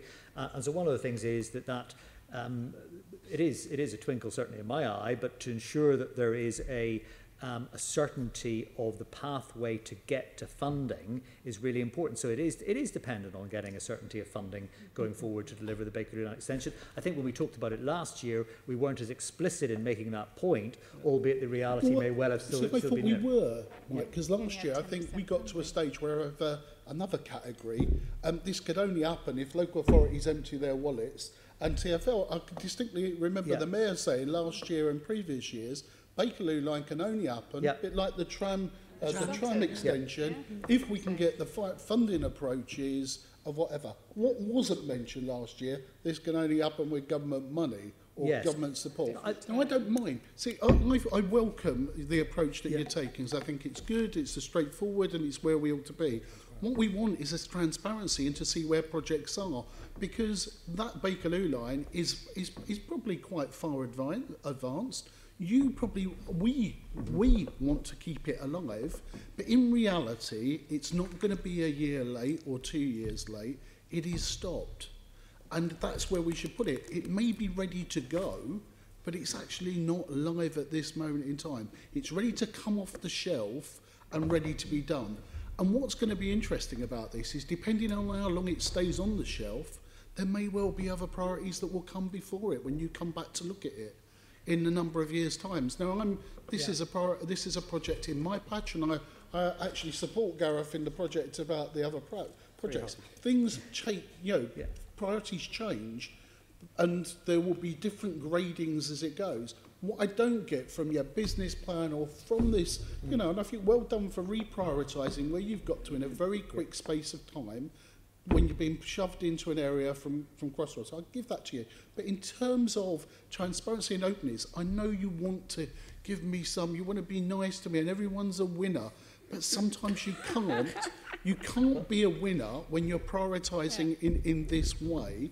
And we ought to be honest about what is put to one side, and what is ready and waiting, and what's required for it to become, to take it off the shelf in terms of reality. And I just think we ought to have a bit more of honest debate. I think that's very reasonable. I think that's very reasonable, if I may, Chair, through you. I think that's a very reasonable way to describe it. I think the difference between this year's plan and last year's plan in that regard is that clearly the reality of us being much closer to a forthcoming spending review is there. So where last year we were able to say, there is the full expectation this would proceed on that basis, I think this year we recognise we're right up against it in terms of the timing. Is that? Okay.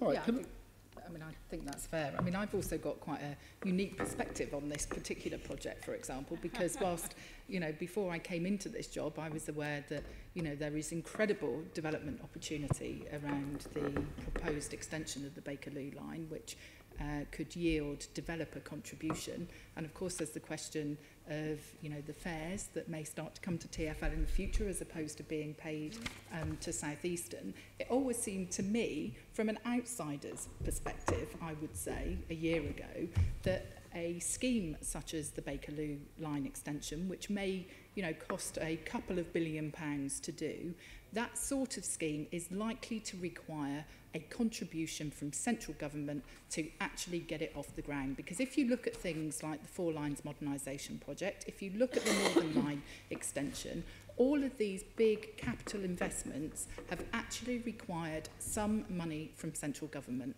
And we know how important London's economy is to the country's economy. And I think that's the crux of the conversation that needs to happen with government over the next 6 months in the lead up to the comprehensive spending review. But I agree with you, having some realism and honesty about where different projects are. We haven't changed the amount of money that is allocated to the Bakerloo Line extension from last year's plan to this year's plan. We're still as committed to doing it as we were last year.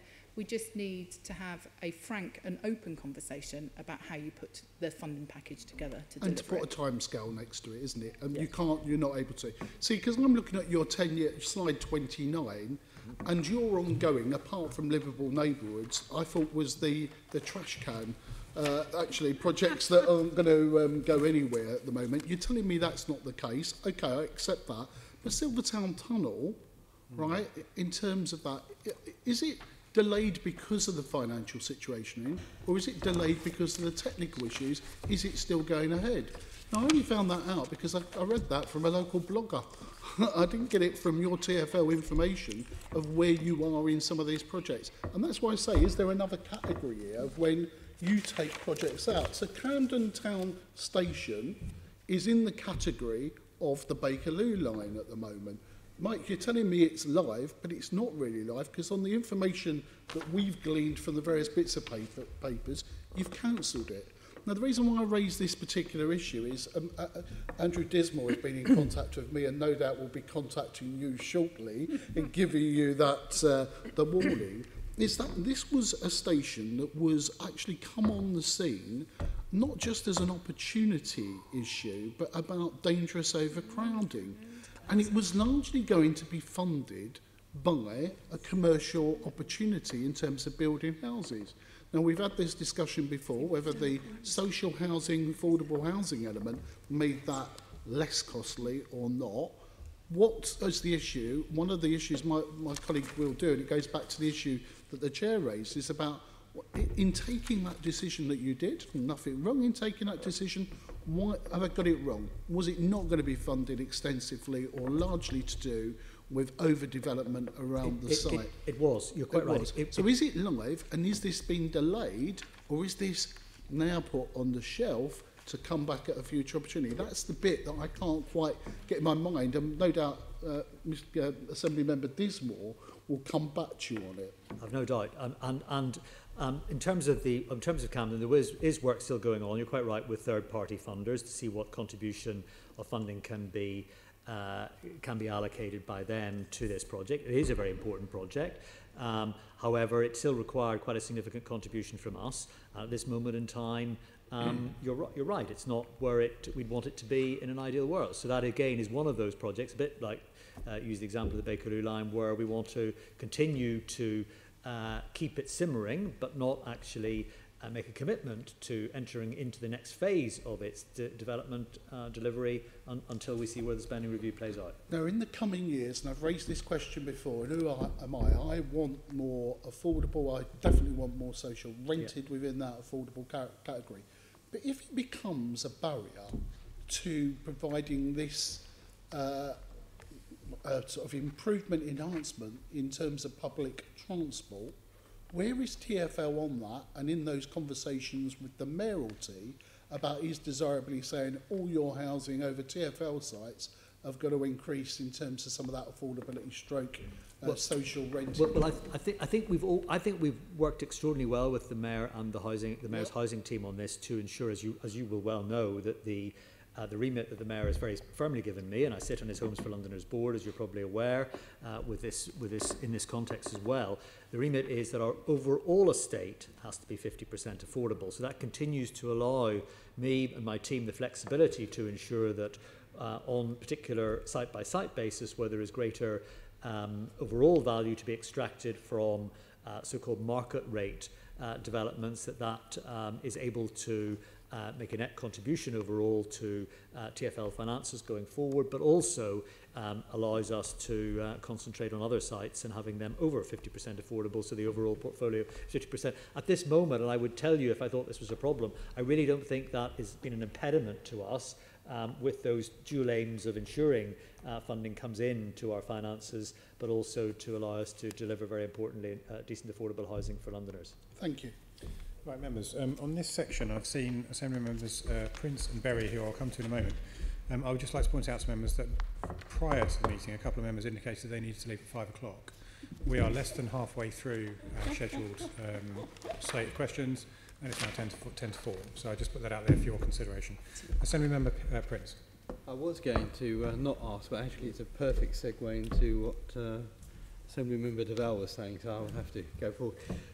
On this, you were saying that, Mike, you were saying that you can, on a particular project, not have 50% affordable, ergo you'll have to have more than 50% affordable on other projects. But surely this demand for this 50% is either going to affect the capital receipt or the revenue receipt, surely. Well, perhaps Simon better placed to answer that. Yeah, so overall, it does have some effect on terms of the capital receipt, but actually, in terms of we're moving away from what we've done historically, which is build for development and build for sale, into build to rent. So actually, we don't want to sell these properties. We want to retain them for the long term, to get the revenues from renting, and to use our position as a public body with the Mayor to be a good long-term landlord and get the capital appreciation. So, for example, some of we're out to market at the moment to find a partner to build 3,000 of these homes as build-to-rent homes, and that will give us the opportunity to actually retain value for us through long-term revenue, through the rentable value, rather than trying to sell them for a capital value, where there would sometimes have been an impact if there was more than 50% affordable. But even there, and I think actually that's a sensible approach, because you can only sell it once. You only get one capital receipt, whereas with revenue that's ongoing. So I actually believe that to be a sensible approach, I have to say. But even there, if so many have to be at affordable rents, that must impede the amount of revenue you receive on an ongoing basis. Well, it clearly will impede the amount of revenue we receive on an ongoing basis, but part of our remit is public bodies to help discharge the overall strategy, not just to look to optimise the full financial benefit of the sites we have. Otherwise, we might take a Okay, so Barry. Yeah, just very quickly, because thank you for asking for the detailed breakdown of the policy of the projects and the colour coding. That would be really useful. I think what Assembly Member Tfl was getting at was, within the desirable, we could do with a bit more information about where you're at with the funding package. I know in the budget document, sections 9.20 and 9.21 describe that you're putting together funding packages for schemes. And it says, you might use government funding, tax increment financing, local sources such as workplace parking levies, which is very interesting. So would it be possible for each of the schemes to say roughly the state of the funding package, what the gap is, and also what funding sources you're looking at? I'm sure that must have been part of your decision making. Whether you can put that into the summary you give us, that would be really useful. Yeah, I'm sure we can give you as much as we've got on that. Yeah. Thanks. Okay, we're going to move on and talk about the revenue position now. So remember, Prince is leading on that. Thank you, Chair. Passenger numbers is always a challenge, and I know you have different ways of guesstimating and estimating passenger numbers. And based on that, of course, you project your income. You do, unfortunately, have, or over the last few years, you've not been that accurate in your passenger number forecast. So how confident can you be about your revenue income as a result of that? So this year we are exactly on our revenue forecasts. We took a more pessimistic approach to our forecast last year, and for the first time departed from the mid-case forecast to take the worst-case forecast HM Treasury for. And we've been proven exactly right, because we are absolutely bang on year to date in terms of our revenue forecasts. We are in fact seeing some signs of optimism in terms of our performance in the run up to Christmas. We had our busiest ever day on the Tube network on Friday the 7th of December with 5.031 million journeys, and indeed that week was the highest ever on record. But given it's far too early to be feeling any more optimism about the London economy, from that data we haven't reflected any upside in our fares forecast, and we've maintained a pretty pessimistic range of forecasts for next year. Now, that said, clearly we're not in the business of being economic forecasters, and we take the forecasts we get from the GLA economics unit and from the Treasury and run them through our statistical models, which are statistically accurate, and we've set out in our business plan the factors and the ranges of variance around those factors, and it's entirely reasonable for a business to come in within 2 to 3% of its revenue forecast, particularly when it's subject to external factors it can't control. No, I wouldn't disagree that it's not unreasonable to have a good guess. It's just that, as you acknowledge, historically it has been underestimated, and now you're taking a more realistic approach to it. So that's a good thing, I would say. What I'm interested in is that you've done for the first time, I can't find it on my favourite moment, but you've done a best case and a worst case scenario guesstimate. It's the stress test, I think. Stress test, that's it. Sensitivity analysis. And There you go. great. Page 37. Great, thank you. Slide 37. And on that, you can see that, and for people who can't see it, it shows a green line above the line that you're guesstimating, and then a yellow line below. Yeah. But the yellow line's a lot thicker than the green line, just to explain to people who can't see it what I'm talking about. Got it now. Sorry, couldn't find it. So if that is the case, why is it that the potential upside is far less than the potential downside? Just to be very clear, this is reflecting our strategic risk modelling. It's not just about revenue, it's about things like the impact of Brexit on potentially on TfL and various other strategic risk scenarios that we talked about with our board, including a further financial crisis in London at some point in the future. So this is a range of kind of extreme risk scenarios over and above the 2 to 3% variance we allow for in our business plan. And what this shows is that at all times the downside risks remain within the cash balances that we choose to hold, again with our board for this very purpose. Okay. So now let's just be a little bit more provocative. If the Mayor came to you and asked for you to provide another 4 years of fares freeze, how would that sit?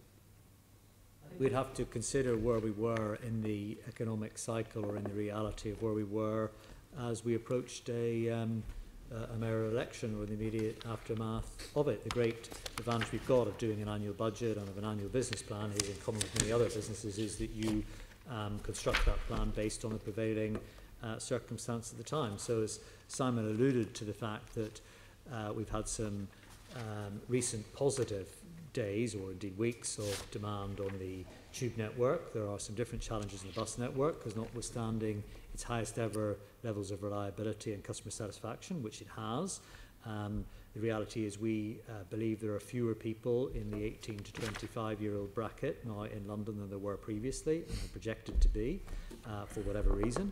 And that creates some uncertainty in that demographic in the demand projections on the bus network. So I think we would have to determine any such discussion with any future mayor on the basis of the prevailing situation at the time.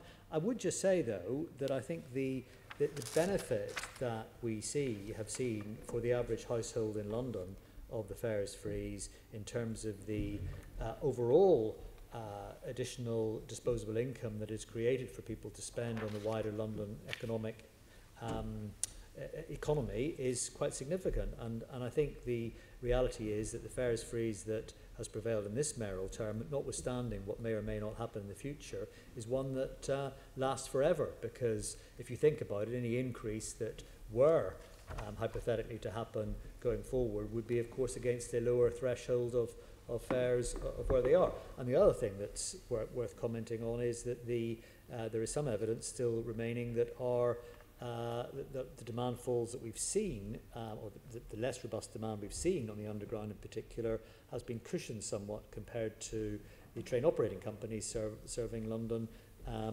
who have seen above inflation fare increases, and where demand fall off has been much more pronounced than on the underground or TfL services. The first part of your spiel was very interesting. I'm not quite sure how much you believe that, to be honest, because I rarely say anything I don't believe. most people, most Londoners who use your wonderful services on a regular basis, of course, do that via travel cards. And as you well know, Mike, the travel card has not been frozen. But I'll leave you with that one. The only thing to say, of course, is that. Do you want them to model that? Pardon? Do you want them to model that? Shall we move on, because we're running out of time? This is all very interesting, but let's go on with it. The only other thing I was going to say is that clearly, with the elections coming up, there will be mayors making promises. Will we be working with all the political parties on that? Of course, that's my statutory job to do, and I've always done it and will continue to do it. Good. I'd be interested to see that advice. But anyway,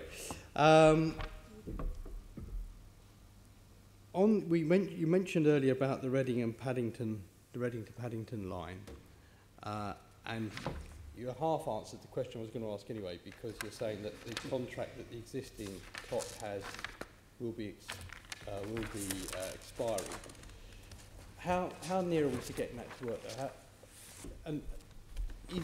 Will you be taking it over at the point when the existing TOC releases it, or will you be hoping to take it over a bit earlier? Well, no, the plan would be that depending on how the discussions go, and I would caveat what I'm saying on the basis that we've had some positive discussions with the Department, Network Rail, as I've said, the view would be we'd take it over when the original plan to open stage 5 had been, which was at the end of this calendar year, when stage 5 should have opened through the tunnel section from the west. So if we can do it coincident with that timeline, that would be important, because clearly, as I again alluded to earlier on, I think it was in answer to Caroline's question around the timetabling issues, I just want to make sure, Network Rail want to make sure they get that all squared away and correct. So we're not there yet, but I think it's extraordinarily positive in the discussion we've been having with the department. Yeah. My only concern is that if it's not a clean takeover, there will be revenue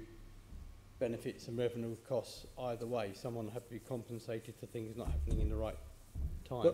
Well, there would be, but I think it's fair to say we've had the discussions, the scenarios that Simon alluded to earlier on in terms of the revenue assumptions around the Elizabeth Line opening have taken account of all those various scenarios. Right, okay.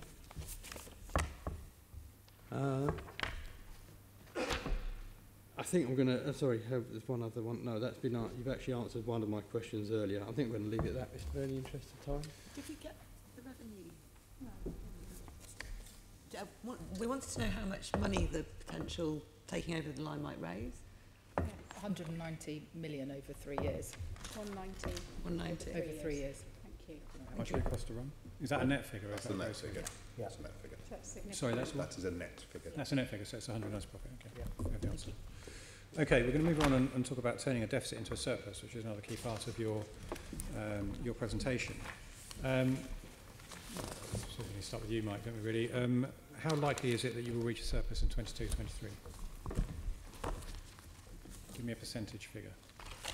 Well, I think we're on track to do that. I mean, So 100%? I think yes. Definitely Well, I think I take my own team's confidence in this. I look at the figures myself in detail. We take the input from our board, and most importantly, we take the opinion of the credit rating agencies. And Standard & Poor's just before Christmas did make an assessment that they thought our plan was credible in delivering to that date. Now, the plan assumes RPI +1 on a fares increase, doesn't it? To pick up Assemblymember Prince's question to you earlier on, the truth is that you can't hit the business plan if you impose a fares freeze into the second term, isn't it? I think at this moment in time that is the assumption we put in the plan. Yeah. So the truth would be that you can't achieve from the next full year of the next mayoral term. Just to emphasise your point. Yes, of course. But I mean, your plan assumes achieving surplus of £144 million by 22-23. Yeah. And if you have a fares freeze from the beginning of the next mayoral term, i.e. 2021, you couldn't possibly hit that number, could you? Well, we could possibly hit it if the revenue projections or the revenue numbers that we've been seeing in the period before Christmas were to be maintained going forward. Okay, so why aren't you forecasting a bigger surplus then? Well, because we're being very pessimistic at the moment and prudent, as Excellent. Assemblymember Prince rightly said, that when in good faith we had projected, as it turned out to be a slightly optimistic revenue projection a couple of years ago, we quite rightly, Simon and I, directed the team to be much more prudent in our approach, and that prudent approach has held up in terms of our accuracy of forecasting versus reality this year. The next question is meant to be antagonistic, but a year ago we were assured that you would hit surplus in 21-22. Yeah. And we sort of grudgingly accepted that. Now it's another year late. Why should we believe the assurance this year when last year was proved to be? Well, because the one big thing that hit us this year, of course, was the Elizabeth Line delay. That wasn't foreseen last year. That was the one big thing that hit us. Actually, if it hadn't been for the Elizabeth Line, if you look at our steady state financial performance, it's incredible. It is remarkable the cost that we've extracted from this organisation in terms of ongoing operational spend. We are ahead again this year of our budget in operating cost cuts across the organisation. That is with the clear caveat that we continue the safe and reliable delivery of our services. And as Simon said earlier on, having now looked at the individual parts of the business and how they can effectively save money, now looking across the organisation more holistically, I'm very confident we can deliver those continued savings going forward.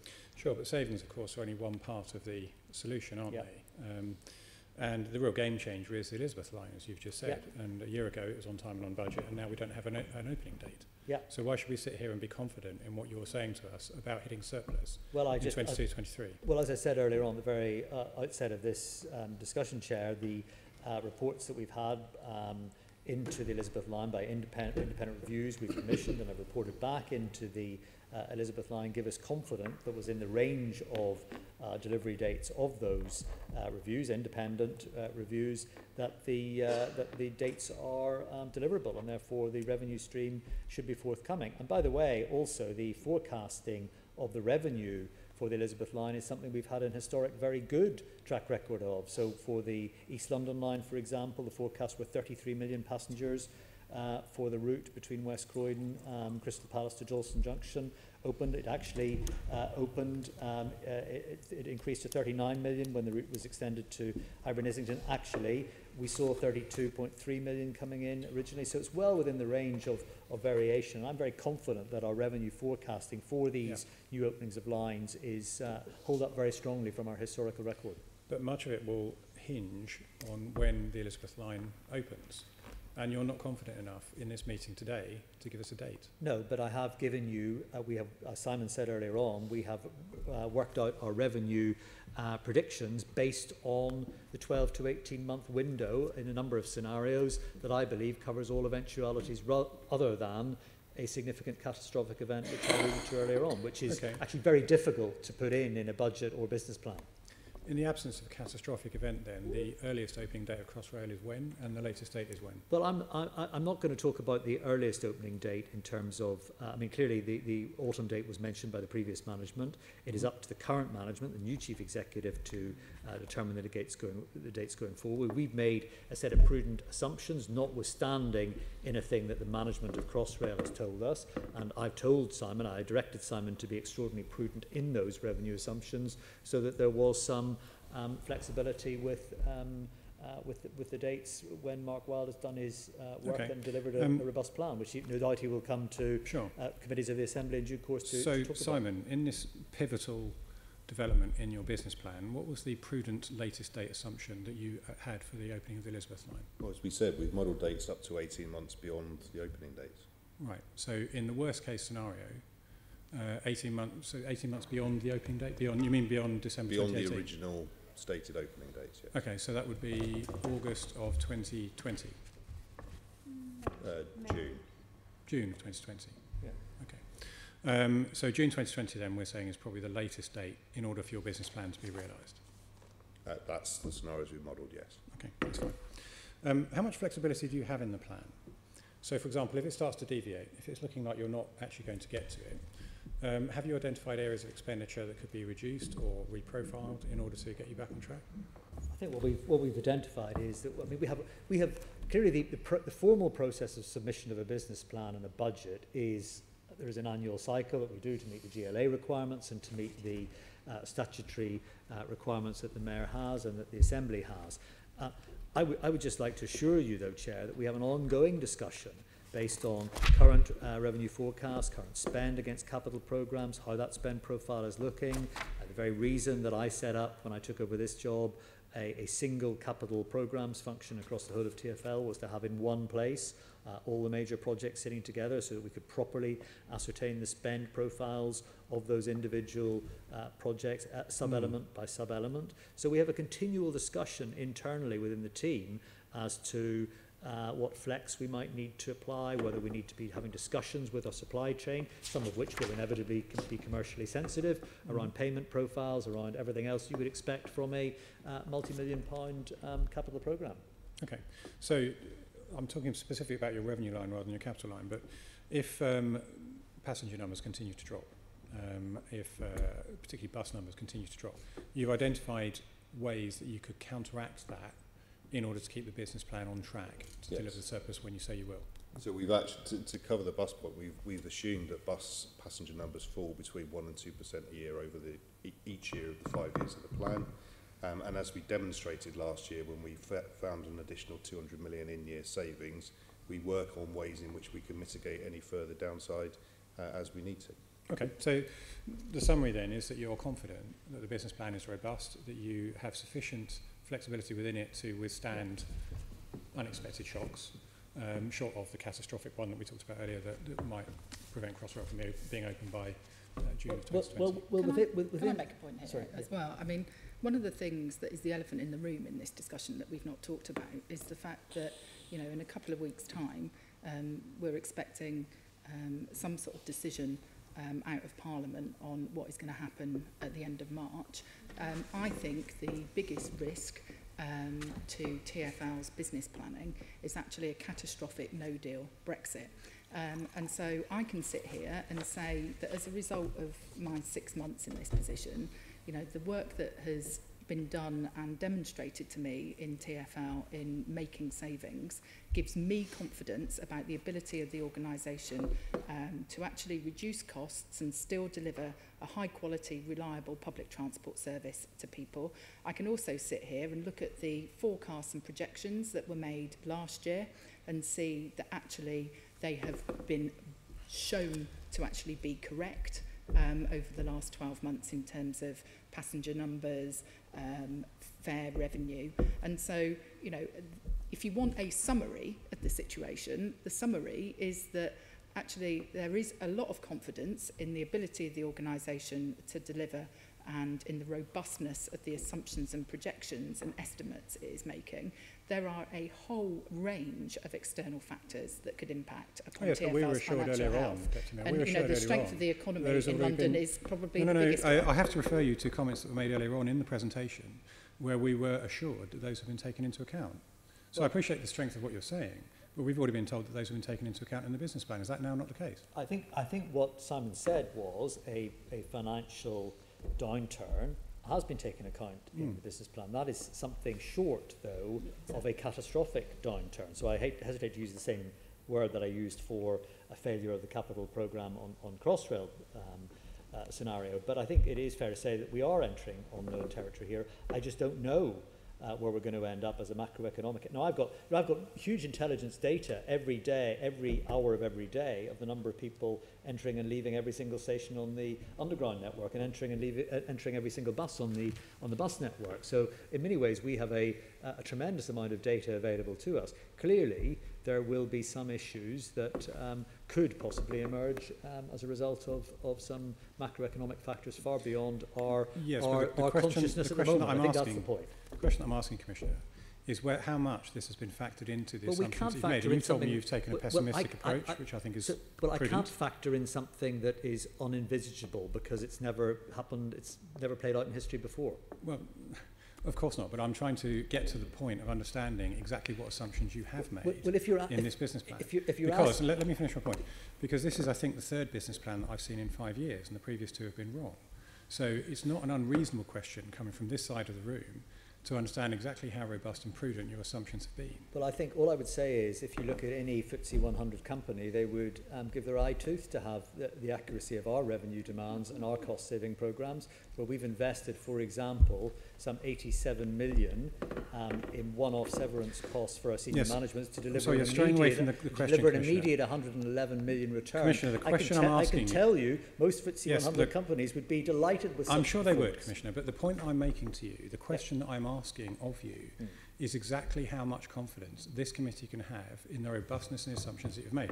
I'm not asking you to give me a sales pitch about Transport for London. We all know TfL's marvellous.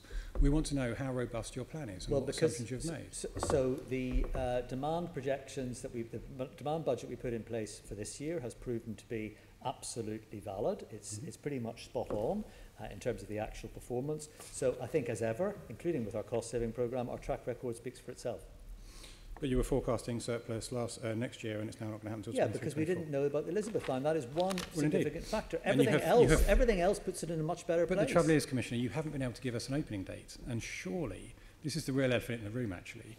Without the Elizabeth line, without understanding when it's going to open, so much of your business plan is up in the air, isn't it? Well, no, because we've made some reasonable assumptions. If I can refer back to what I said earlier on about the major spend going forward for the Elizabeth line, in terms of the capital spend is around what Mark Wilde refers to as the big orange armies of people building the stations, finishing the construction of the tunnel.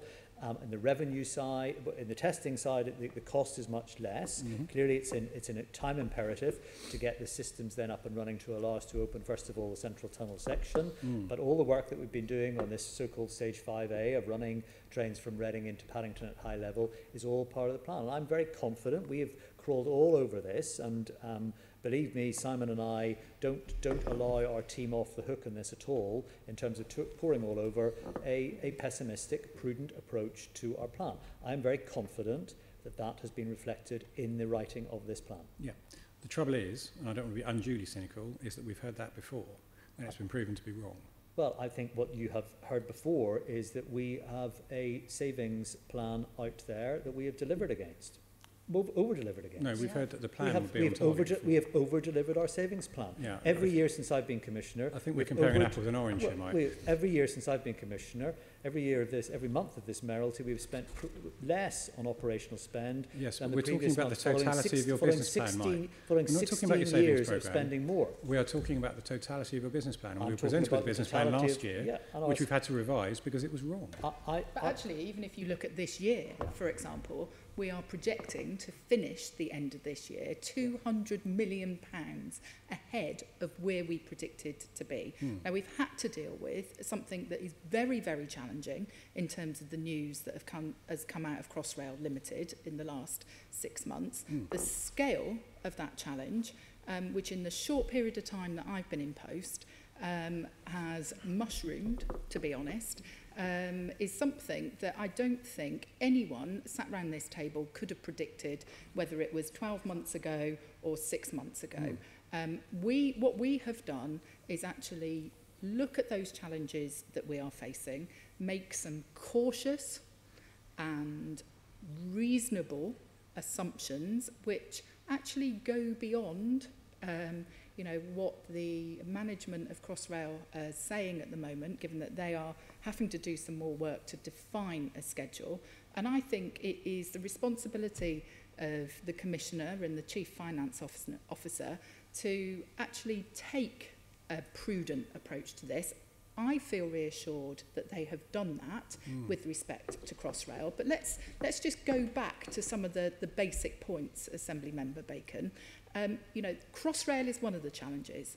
The other one is the subdued economy and the uncertainty that's associated with Brexit. If you read the Times this morning, you would have seen that a third, and you can raise your eyebrows. Well, you can raise your eyebrows, but the point, you know, no, the no, truth is, hang you on. know, Actually, I won't, because the point of this is not to get into a party political exchange. The point is to give us confidence that your business plan is accurate. This isn't a party political exchange. It is it's a party political exchange. It's a fact that if you look at the business plan that was produced in 2016 and the fair assumptions that were made for a 5-year period at that point in time, that actually we are looking now over the next 5-year period at £2 billion less in income. If you actually look at the section in the business plan that looks at forecasting, whether it's about London's population, whether it's about lifestyle trends, whether it's about the strength of the economy, then you can actually see that all of those things play into the financial reality that TfL exists in.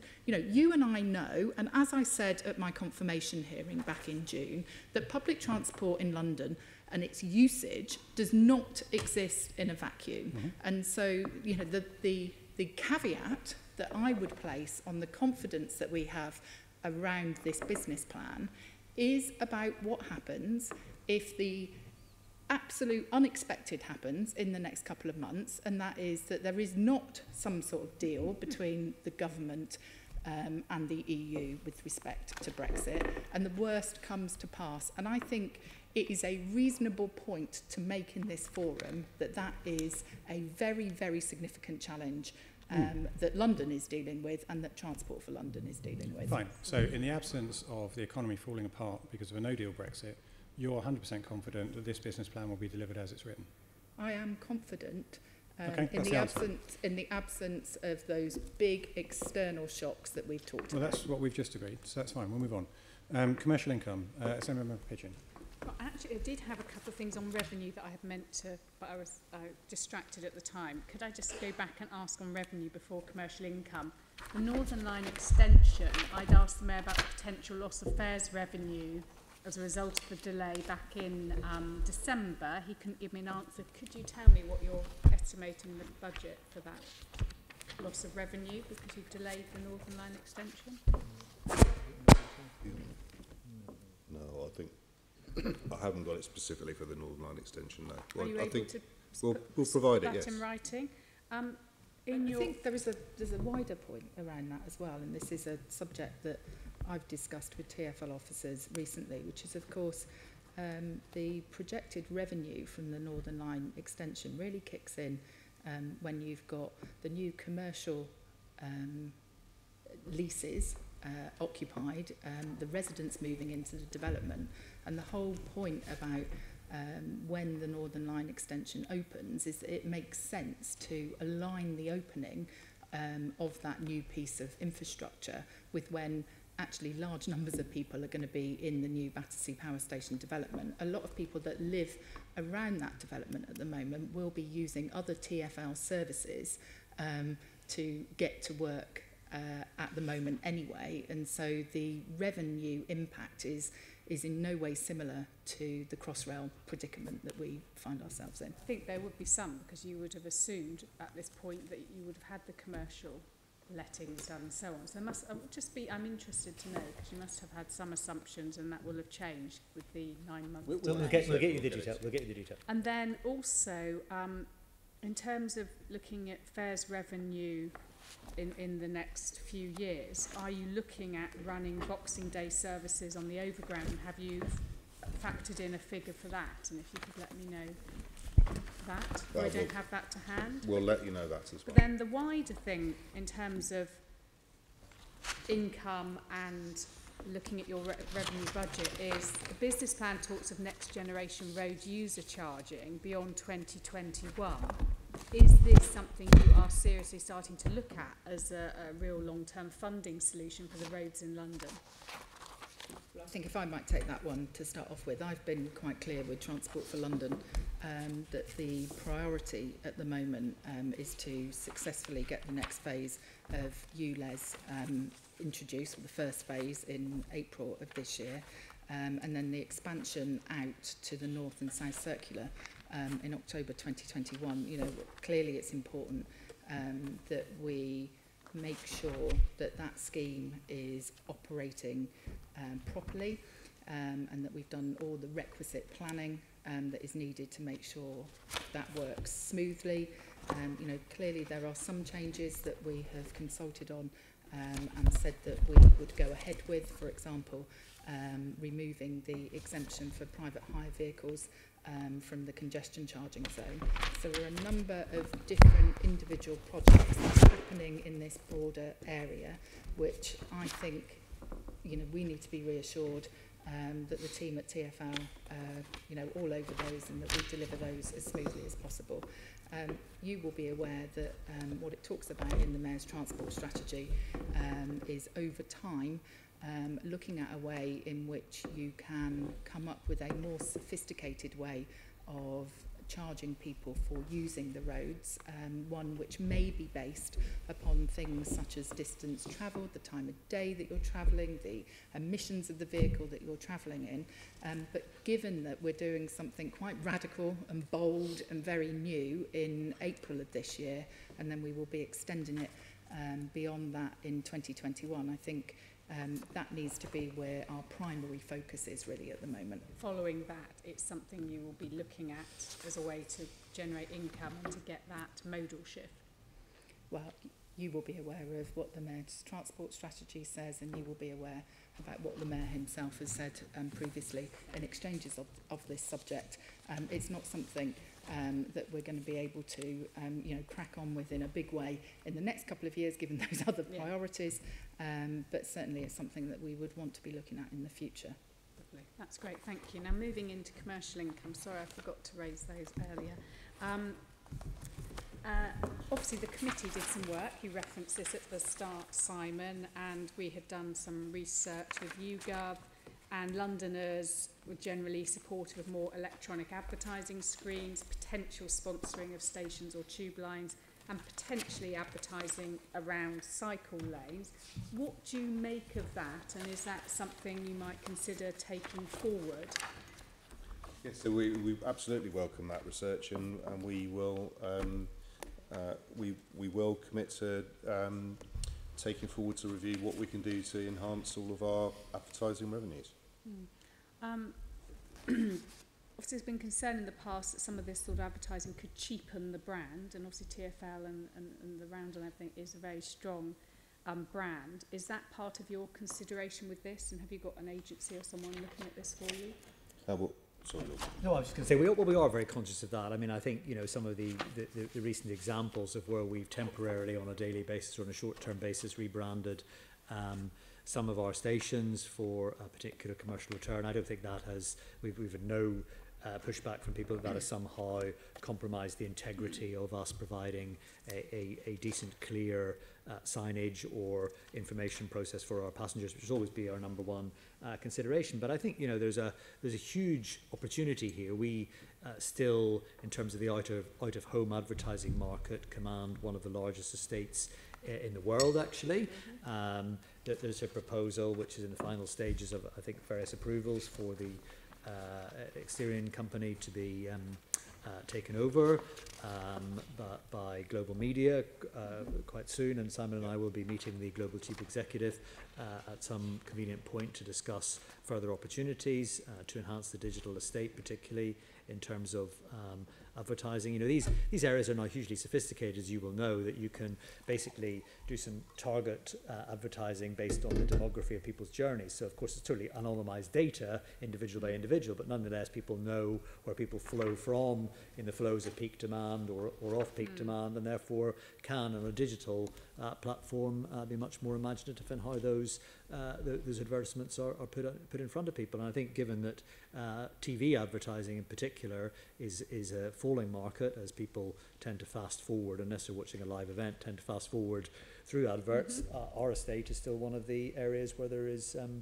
still a potential opportunity. That's also true on the retail side. I know you hadn't come onto that yet, but on retail, you know, you will be noticing that there are more retail units emerging across our estate. I'm very, very keen that we continue to explore small businesses, small traders, to ensure that we don't just become like another part of the oversaturated high street to some extent with retail coffee shops or whatever, that they're more locally allied to the local communities that our stations and other facilities serve. I think that's really important as well. So, you know, and to that end, actually, we've recently transferred the responsibility for the retail estate from within Simon's team, although he still clearly has a key a core oversight of it, into London Underground per se, because they've got the largest estate for this, and it's important that those operating the Underground feel that's in their incentive operationally to deliver a decent retail environment that enhances their the delivery for their passengers. Okay, and in terms of advertising, we have heard previously at the committee that advertising generally is slower, a slower market. But obviously you want to maximise the advertising you have on the tube, but I went through Charing Cross Station over Christmas and there wasn't one advert at all. All the slots going down the escalator were empty. I took a photo and I sent it in, but why would that be? Or are they being converted to electronic? I think that's obviously was a major upgrade of Charing Cross quite recently, where there was some modernisation work done on that station.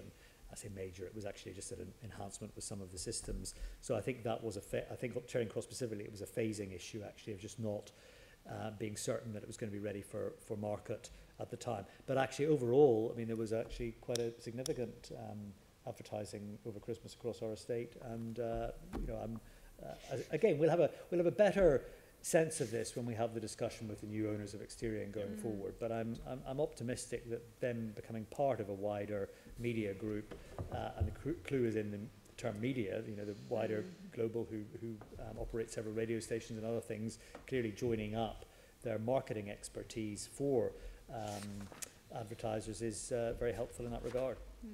Okay, and obviously the Mayor has made a decision about junk food advertising ban. There are mixed views on whether that's a good thing or not on the committee, but how much revenue will you forego as a part of that? What have you put in the budget? Well, the first thing we should say is, as we did with the, you know, the previous ban on the you know, the images, we'll work very hard with the advertising agencies to actually help change the behaviour and not lose any advertising income. And you know, we think it is the right thing to do to support the. I say we have different views policies. on this committee. I just wanted to know what the revenue. I think it's estimated to be in the region of £13 million per year, but 13. Yeah. But there have been quite a lot of discussions that have taken place, as I understand it, with some you know, quite major brands about switching their advertisements to advertise healthier products, and so it won't necessarily be that is the outcome, because of, you know, the decision lying with the advertisers themselves about whether to switch. Okay, thank you. And then you've got some arrangements for brand placements, such as I've got a lovely picture here of some Adidas trainers with the Met and Circle line on the back. I don't know if any of you own a pair of these yet. Is this something we're going to see more of in the future? What are plans in this area? Well, it is something that, I mean, it's relatively small value. I think we should just say that. But clearly, in terms of brand placement, it's useful, and having those sort of strategic partnerships with someone like Adidas is clearly quite important. So we'll continue to explore opportunities when they exist, and if any members of the committee wish to know how to get to buy, as I have bought some of these gins, I bought some, then you know, I can of course let you know offline. Fantastic. I also perhaps you can put that in writing when we write. I didn't say a gift, Chair. No, quite right. No, I wasn't assuming that would be. I don't want to deprive TfL of any more money. My other question is that there's a real issue in terms of how we've all changed our lifestyles, and we all shop a lot more online, and we have those parcel deliveries. And the previous work of the Transport Committee recommended more click and collect at stations, and not just thinking regular stations, you know, at bus stations. You can have good interchange. I don't know, Canada Water, you've got the overground, the underground, you've got a bus station. You could have a click and collect container above with one of these sort of companies. What work are you doing there? Because that would not only hopefully get you more revenue in, it would help tackle this issue of congestion, so it meets more than one of TfL's objectives. We are doing work there, and we have had trials of click and collect in stations, but also as part of our work we're doing with the freight industry more generally. We're looking at how we can maximise opportunities for to use our network and our land and our resources to help with that last mile delivery, because that will also help with congestion, but it will also allow us to work with the industry to do everything we can to generate as much commercial revenue as we can. If I can give you one example actually on that, Chair, if I may, just if you bear with me, a company called DPD, which is a freight delivery company, has been working quite closely with us at looking at the potential for sites. They've already got one site in the near St James's Park station, which was one of our sites that was a largely disused old garage. That actually they now use and have fully populated with electric vehicles for delivery of packages from a central hub into that, with electric vehicles into that hub, and then dispersal from that hub as well to proximate locations. So it's not quite the same example, but nonetheless it's entirely in keeping with the Mayor's transport strategy, and I'm very keen to work with companies like that who are really showing imagination as to how they can respond to the imperatives of London's air quality and helping tackle it. That's using the land, which is great, and I think that's where my committee is going to visit in the next few weeks, but actually using your retail space or using thinking creatively like a container. I remember one of the companies Florence and I went to visit talked about their container they'd had at Liverpool Street Station. This was a couple of Christmases ago. How much they had churned through there. We have done that. Convenience. So I think looking at that is a way that you can, without having to build much, No, I agree. I agree. you could generate income. I'd like to see you pursuing that. I agree. Thank you. Okay, we're going to move on to the final section, which is around cost cutting, which I think we'll be quite relieved to finish on. So Member Berry is leading on that for us. Sure. We went into a little bit of detail about this earlier, and I know there's quite a few useful slides on your presentation about this.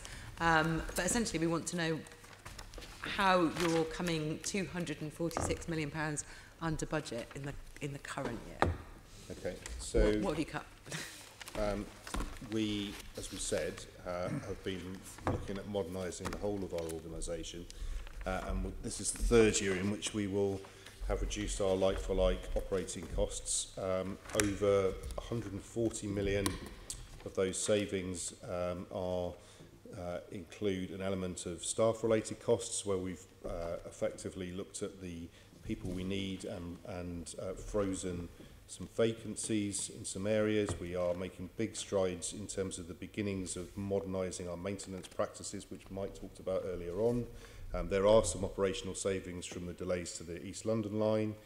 We have made about 20 million of savings from across our contracted services by working with our service providers to get the same for less. And those together add up to about 100 million of recurring savings over the plan. We've also secured in year 35 million of lower financing costs. This is about partially the timings of borrowings and how we've borrowed and made availability of borrowing for much lower interest rates than we previously assumed, which will also carry forward.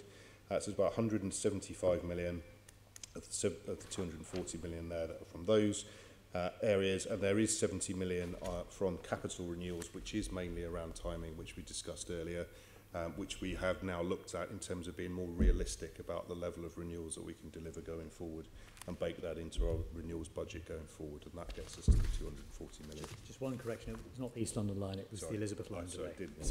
Sorry, just to be clear. Okay, so that's this year's underspend. Presumably that carries forwards in almost all cases into next year, leaving you with around 700 million to go. Your target in slide 20 is to save 958 million in operating costs. How much of the 700 and whatever it is, 12 million have you identified to save? So by going into next year, we will have secured about 820 million of recurring savings from what we've budgeted and put in place, and we are working very hard and put into the plan here. The very largest aspect of our savings going forward is in the modernisation of the underground, particularly in terms of the maintenance practices, which we have talked about in some detail, but there are significant further savings, which is demonstrated from that London Underground surplus going from 700 million to 1.4 billion. This is about the wholesale modernisation of the underground, and also the revenue impact from the investment we've made in additional capacity on the subsurface lines. And then there will be about 90 to 100 million a year of recurring benefits from the further savings we've put into the plan, for the further savings in terms of our 30% reduction in our overheads in back and middle offices going forward. Part of the savings are actually further expectations of revenue increases that we've set out, which they all come from the areas I set out in the presentation. First of all, on slide 12, which showed, as said, 74 million of savings from, or net operating improvements from other operations, which is mainly the impact of ULEZ. 97 million, which is savings from our back office and head office state, including over 128 million of savings across our accommodation portfolio over the period of this plan.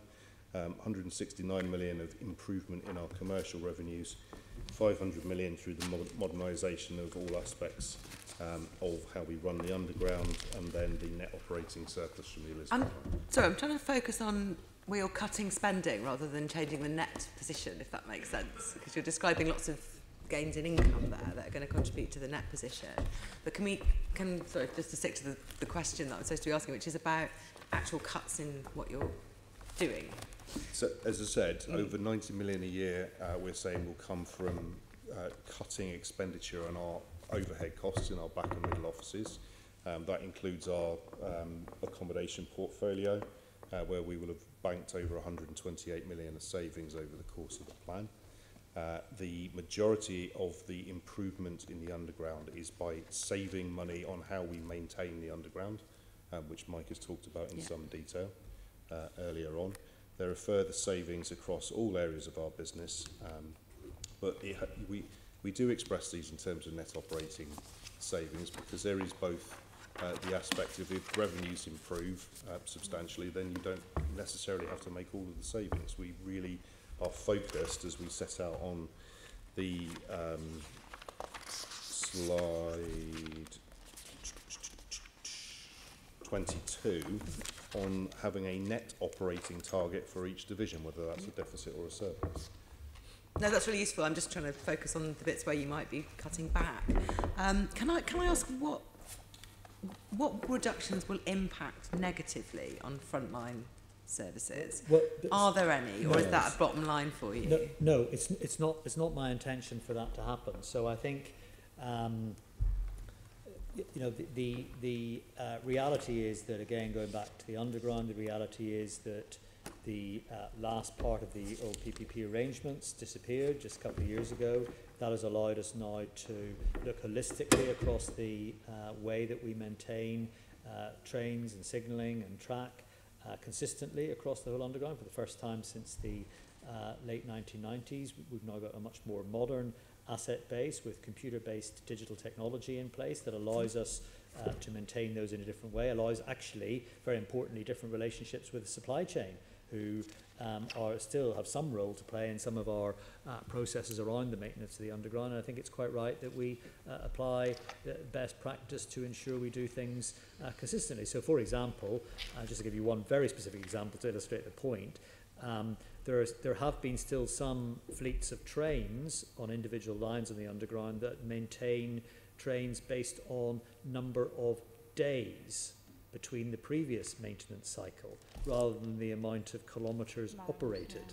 And clearly that is not the way that, for example, if you were to own, and I know I'm talking to the wrong person, if you were to own a car, actually that's not the way that any other vehicle in the world, an airliner or a bus or any other vehicle, is maintained. So why would you do it with a tube train? Well, historically you did do it with some trains, and clearly that's just an example of where you would do things differently. So I think those are some really significant areas of savings. There's also, and I know it touches on the capital point that was made earlier on by Simon, but the amount of inventory that you hold, because again, different lines, because they happen to have been operated by different companies historically, had different levels of inventory and stock holding. When we've dug into that, we found a huge amount of value that can be released from a more rational approach to stock holding based on actual usage rather than just having valuable stock sitting around not really used. So there's a huge amount there, but there is not an intention to impact on frontline delivery. To put it in context, of the 7 billion we spend annually on our operating costs, only 2 billion is on the total cost of staffing. Over 5 billion is with a global supply chain, and the main focus of cost savings is working with the supply chain to get the same things for better value for money. Yeah. Some of that is working with our new engineering division in terms of how we design standards and how we procure things safely for better value for money, and that is where the bulk of the savings will come from. Okay, so just to drill into two sides where I have a suspicion there might be an impact on frontline services, or at least the perception of it. One is the cutbacks in what you're calling back and middle office staff. Now, what's a middle office staff member for the first thing? And what will this is this cutting back on your capacity? I mean, cutting staff does seem to me to be something that is a cutback as opposed to an invest to save type project. Well, I think again, let's just put this in context. First of all, let me just say what a great job our staff do every day, and that's all staff, both within our back office areas as well as in our frontline delivery area. There are some fantastic people working in this organisation. I think it is fair to say that as part of my quest, which I've been very upfront with this committee and with the Assembly generally since I took this job, of running a single Transport for London rather than multiple discrete separate Transport for Londons, there is a real opportunity not just to do things in a slightly more efficient way in terms of value for money, but also actually to do things in a more effective way by only having one of everything in place. And the Mayor has been very clear from the outset that, for example, one single engineering team has been a clear imperative. We've now got one single engineering team across the whole of TfL.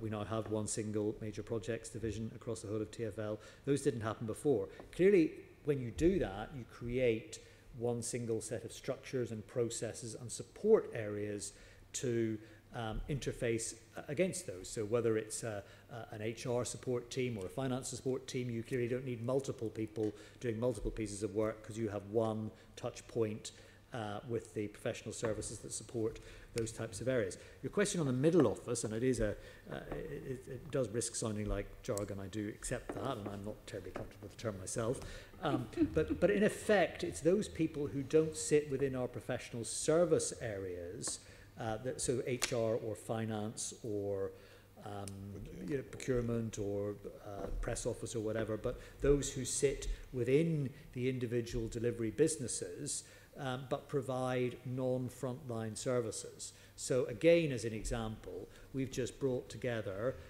for the first time in the last 18 months bus planning and rail planning, transport planning into one key area. Someone called Jeff Hobbs, who some of you will be familiar with, now runs that team. That used to be 3 different teams actually. It used to be one for the rail bit, one for the underground bit, and one for the bus bit. And it wasn't a bit of wonder, therefore, that when we, for example, a few years ago extended the East London line, we didn't change a single bus route around the East London line because actually the two teams not only didn't talk, they were in pure conflict with each other. So just clear, you're still talking about middle office staff? Yes. That sounds more like back office. No, that's what we define as middle office. So the term middle office is simply to distinguish between those in the professional services that sit out with the delivery businesses or those who sit functionally within the delivery businesses. So those ultimately report into the Nigel Holness's world or Gareth Powell's world, in effect. Okay, and there are no cuts already carried out or planned to frontline staff under TfL? Well, I think the only thing, with the caveat that maintenance activity is not frontline, but clearly it supports very heavily frontline. But again, where the focus is not, I have to emphasise, the focus is not on staff cuts here. The focus is on cost control and cost cut, and that's a very important distinction because a lot of our spend still remains with external companies, external organisations. So the focus is not really around headcount, although there will inevitably be some headcount issues that emerge. It really is predominantly around the overall cost of supporting our delivery and delivering itself. Okay, thank you. The second thing I wanted to ask about was bus services.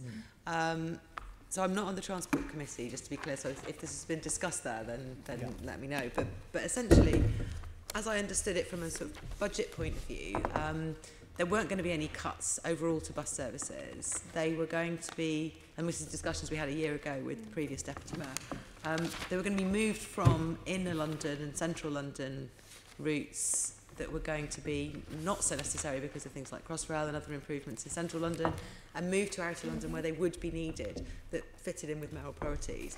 And we said, okay, fine, keep an eye on that. But also with the worry that we had this time last year that bus passenger numbers were falling and therefore revenues were going.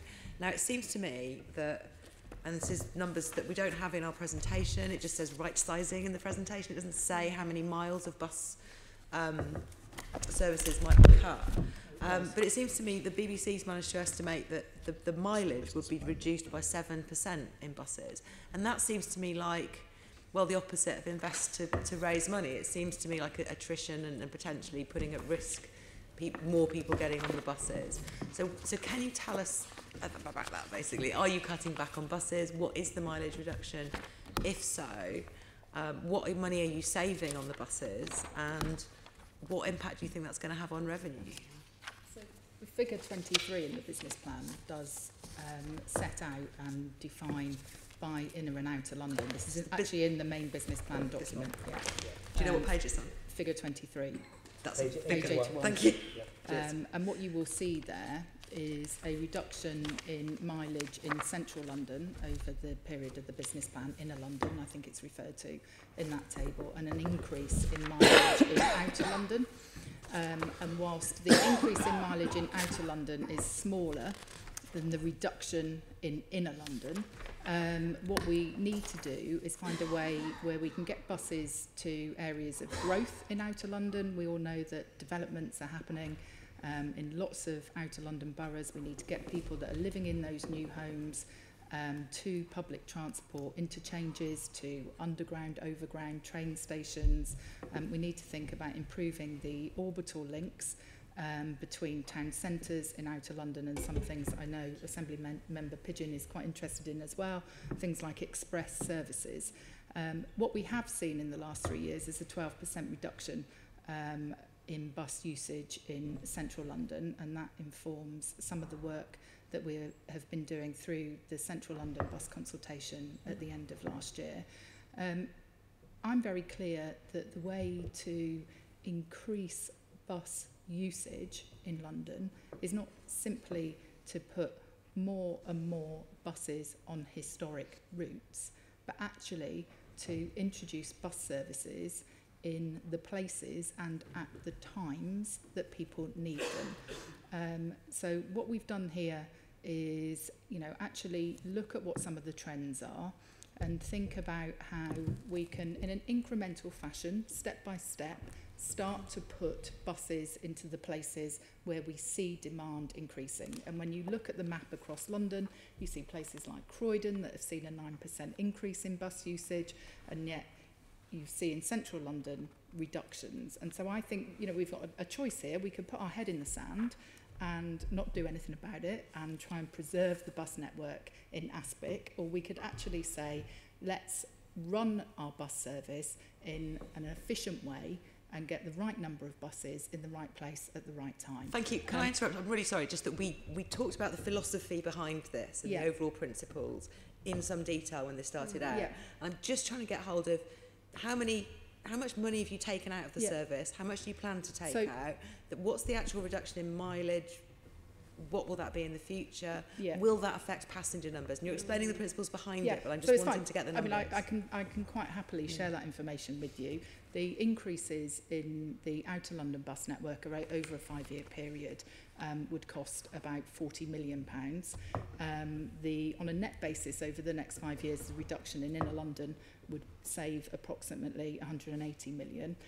One of the other figures... So 118? 180. Right. And one of the other things I think it's really important to keep in mind about this is that actually the subsidy that we put into running the bus service will actually, during the course of this business plan, hit £700 million. So that's, when you look at the difference between the income and expenditure on buses, we are subsidising our bus network to the tune of £700 million. That is a historic high. Transport for London has never subsidised the bus network by that amount of money before. If you ask me, is that the right thing to do? I say in an integrated public transport authority, yes, because buses can reach the parts of London that other forms of public transport can't reach. But that's not to say we should be preserving that bus network exactly as it is. No. And that's going to require some difficult decisions. But I think in terms of providing a properly integrated public transport system in London, it's the right thing to do. Yeah, okay, no, I completely understand that. I do worry that you're calling it a subsidy, even that that's the frame, that it's not just like investment, because you are talking about, in terms of, if you're saying reducing the subsidy, you are saying taking money out of the buses. And that is a thing. But I think and you're calling it a subsidy, but it's still a reduced investment. I mean, we can talk about language, but actually it's a fact that when you look at the fares that come in from the buses compared to the amount of money that it costs to run it, the difference during the course of this business plan will hit £700 million. Yeah, no, I completely now, I think you and I would probably agree that actually we've got a responsibility as Transport for London to make sure that we use that money to best effect that we're putting in. And you and I also agree that we should be investing in bus services and subsidising the bus network. And essentially what we do, the only part of Transport for London at the moment which actually makes a surplus is London Underground.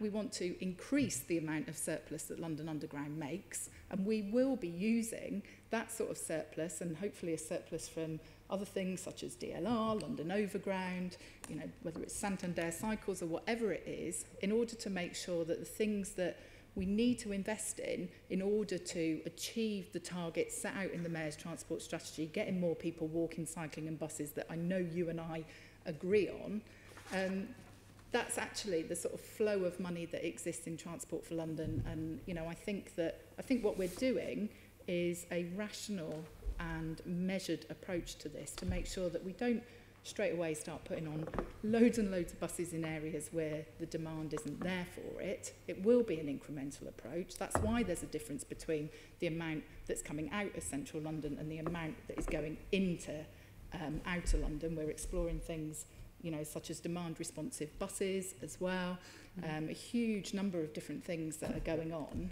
And so I think this is one area where we're actually trying to do something, that is actually quite ambitious about reshaping the bus network for the benefit of Londoners. Are the changes you're going to make, have they been assessed to have any impact on passenger revenues and numbers? Will overall passenger numbers go back up as a result of what you're doing by putting buses into places of higher demand, as you said? Ultimately, yes, but if you look at the figures, set out on the top line of figure 2.3, passenger journeys, over the course of this business plan, they are projected to go down. That is actually... Are they going down less because of this change? Yes, I think... sorry, if I may, Heidi, I think they are. And I think it's also, of course, as you will be well aware, because of your national role as well, that actually the picture in London is much more positive than it is anywhere else in the country. Well, that's why I'm worried we're going in that direction. No, I really don't think we are. And I think the point here is it's putting the buses in those areas of London where there is the potential for growth or for maintenance of the current ridership. And clearly within central London, if you were to put alongside this the demand on tube services, where you increasing capacity hugely. So it's not just on the Elizabeth line, which you rightly recognise, but it's also, of course, on the Circle line, District line, Metropolitan line, which we mentioned earlier on. I mean, this is a huge increase in capacity on those lines, some 33% increase in capacity, and historically we never would have adjusted a single bus route as a result, given my example of the East London line. And actually, the reality is these modes of transport do have to operate together and alongside each other to ensure the effective movement of the city. But look, this is something I think we have to continue to keep under review. And we've made some assumptions. We've also made, just for the avoidance of doubt, the assumptions that the level of concessionary fares continue to the extent that they are, which of course are a much more comprehensive set of concessions than exist anywhere else in the country as well. I'm really determined that we preserve that as well, because buses are very often the difference between people being able to get out and about and around the city or not being able to get out and around the city. So for all of those reasons, this has to be kept under very careful review, and I know that both this committee and I know certainly the Transport Committee will be doing just that. Okay, 2 final questions. Is that okay? We've just got about 2 minutes, haven't we? You mentioned in the budget that there's going to be a charge for the over 60s photo card. Presumably that's a one-off and then you pay for a replacement. How much will that be? And how much do you plan to raise with that? And the second question I've forgotten, so I'll answer that one first while I find out what my final bus... Oh yeah, I remembered. Are there going to... I know we talked about mileage there. Are there any changes to improve or reduce the quality of bus journeys in any way? And I'm thinking about things like when you've removed the countdown timers, for example, and we've discussed why that was, but that arguably reduces the quality of bus travel. And are there any improvements, maybe putting in those little recharges that you get on buses when you go back home to Gloucestershire for Christmas? Yeah. So on the 60 plus, so it is just the 60 plus. It's obviously not the statutory Freedom Pass. We are going to we're charging £20 per annum for that photo card, and that will enable people to travel for free, which is worth between £250 and £300 on average. That will need to be renewed every year. Is that yes. something people currently have to do, or do they just get one that lasts them for 5 years? They have to pay a one-off charge. You have to pay a one-off charge currently. Right. But the cost of this concession grows to us every year as the proportion of London's population that are over 60 increases, and therefore this is just covering our admin costs for that increasing population every year. And just to re-emphasise, this isn't the Freedom Pass we're talking about, it's distinct from that. The extra London. Yeah. How much do you plan to raise with that? Do you know? I think we should probably write to you. We know what the figure is, but I haven't got it in front of me at the moment. I think that's fine. I mean, that level of detail is a bit granular, so we can sweep that up in the letter. Just on the enhancements to the services, which I wouldn't want any other part of the country to be better than us on this, so I would just say that we are, for example, looking at bus designs where there not only is a mobile charging point at every seat, but also a cradle where you can put your mobile phone and watch your Netflix or whatever else you want to watch as you travel as well. So we've got a prototype where we're looking at just that. That will be rolling out quite soon. So as well as the most important technology developments in terms of cleaner and greener buses, clearly enhancing the passenger experience, with additional disabled spaces to ensure that everyone can access the bus network. That's really important to us as well. Okay, we've reached the end of the session. Members, can I, on behalf of you, I'd like to thank our guests for giving up so much of their time this afternoon. We will obviously write to you afterwards in the normal way. There'll be some follow-up information that we request on the basis of today's session. But members, can we note today's report and discussion? Noted. The item 6 on the agenda is the work programme. Can we agree our work programme for the remainder of the 18-19 year? Item 7 is the date of the next meeting, which is tomorrow morning at 10 o'clock in this room. There is no urgent business, so the meeting is closed. GLA, Chamber, Sound.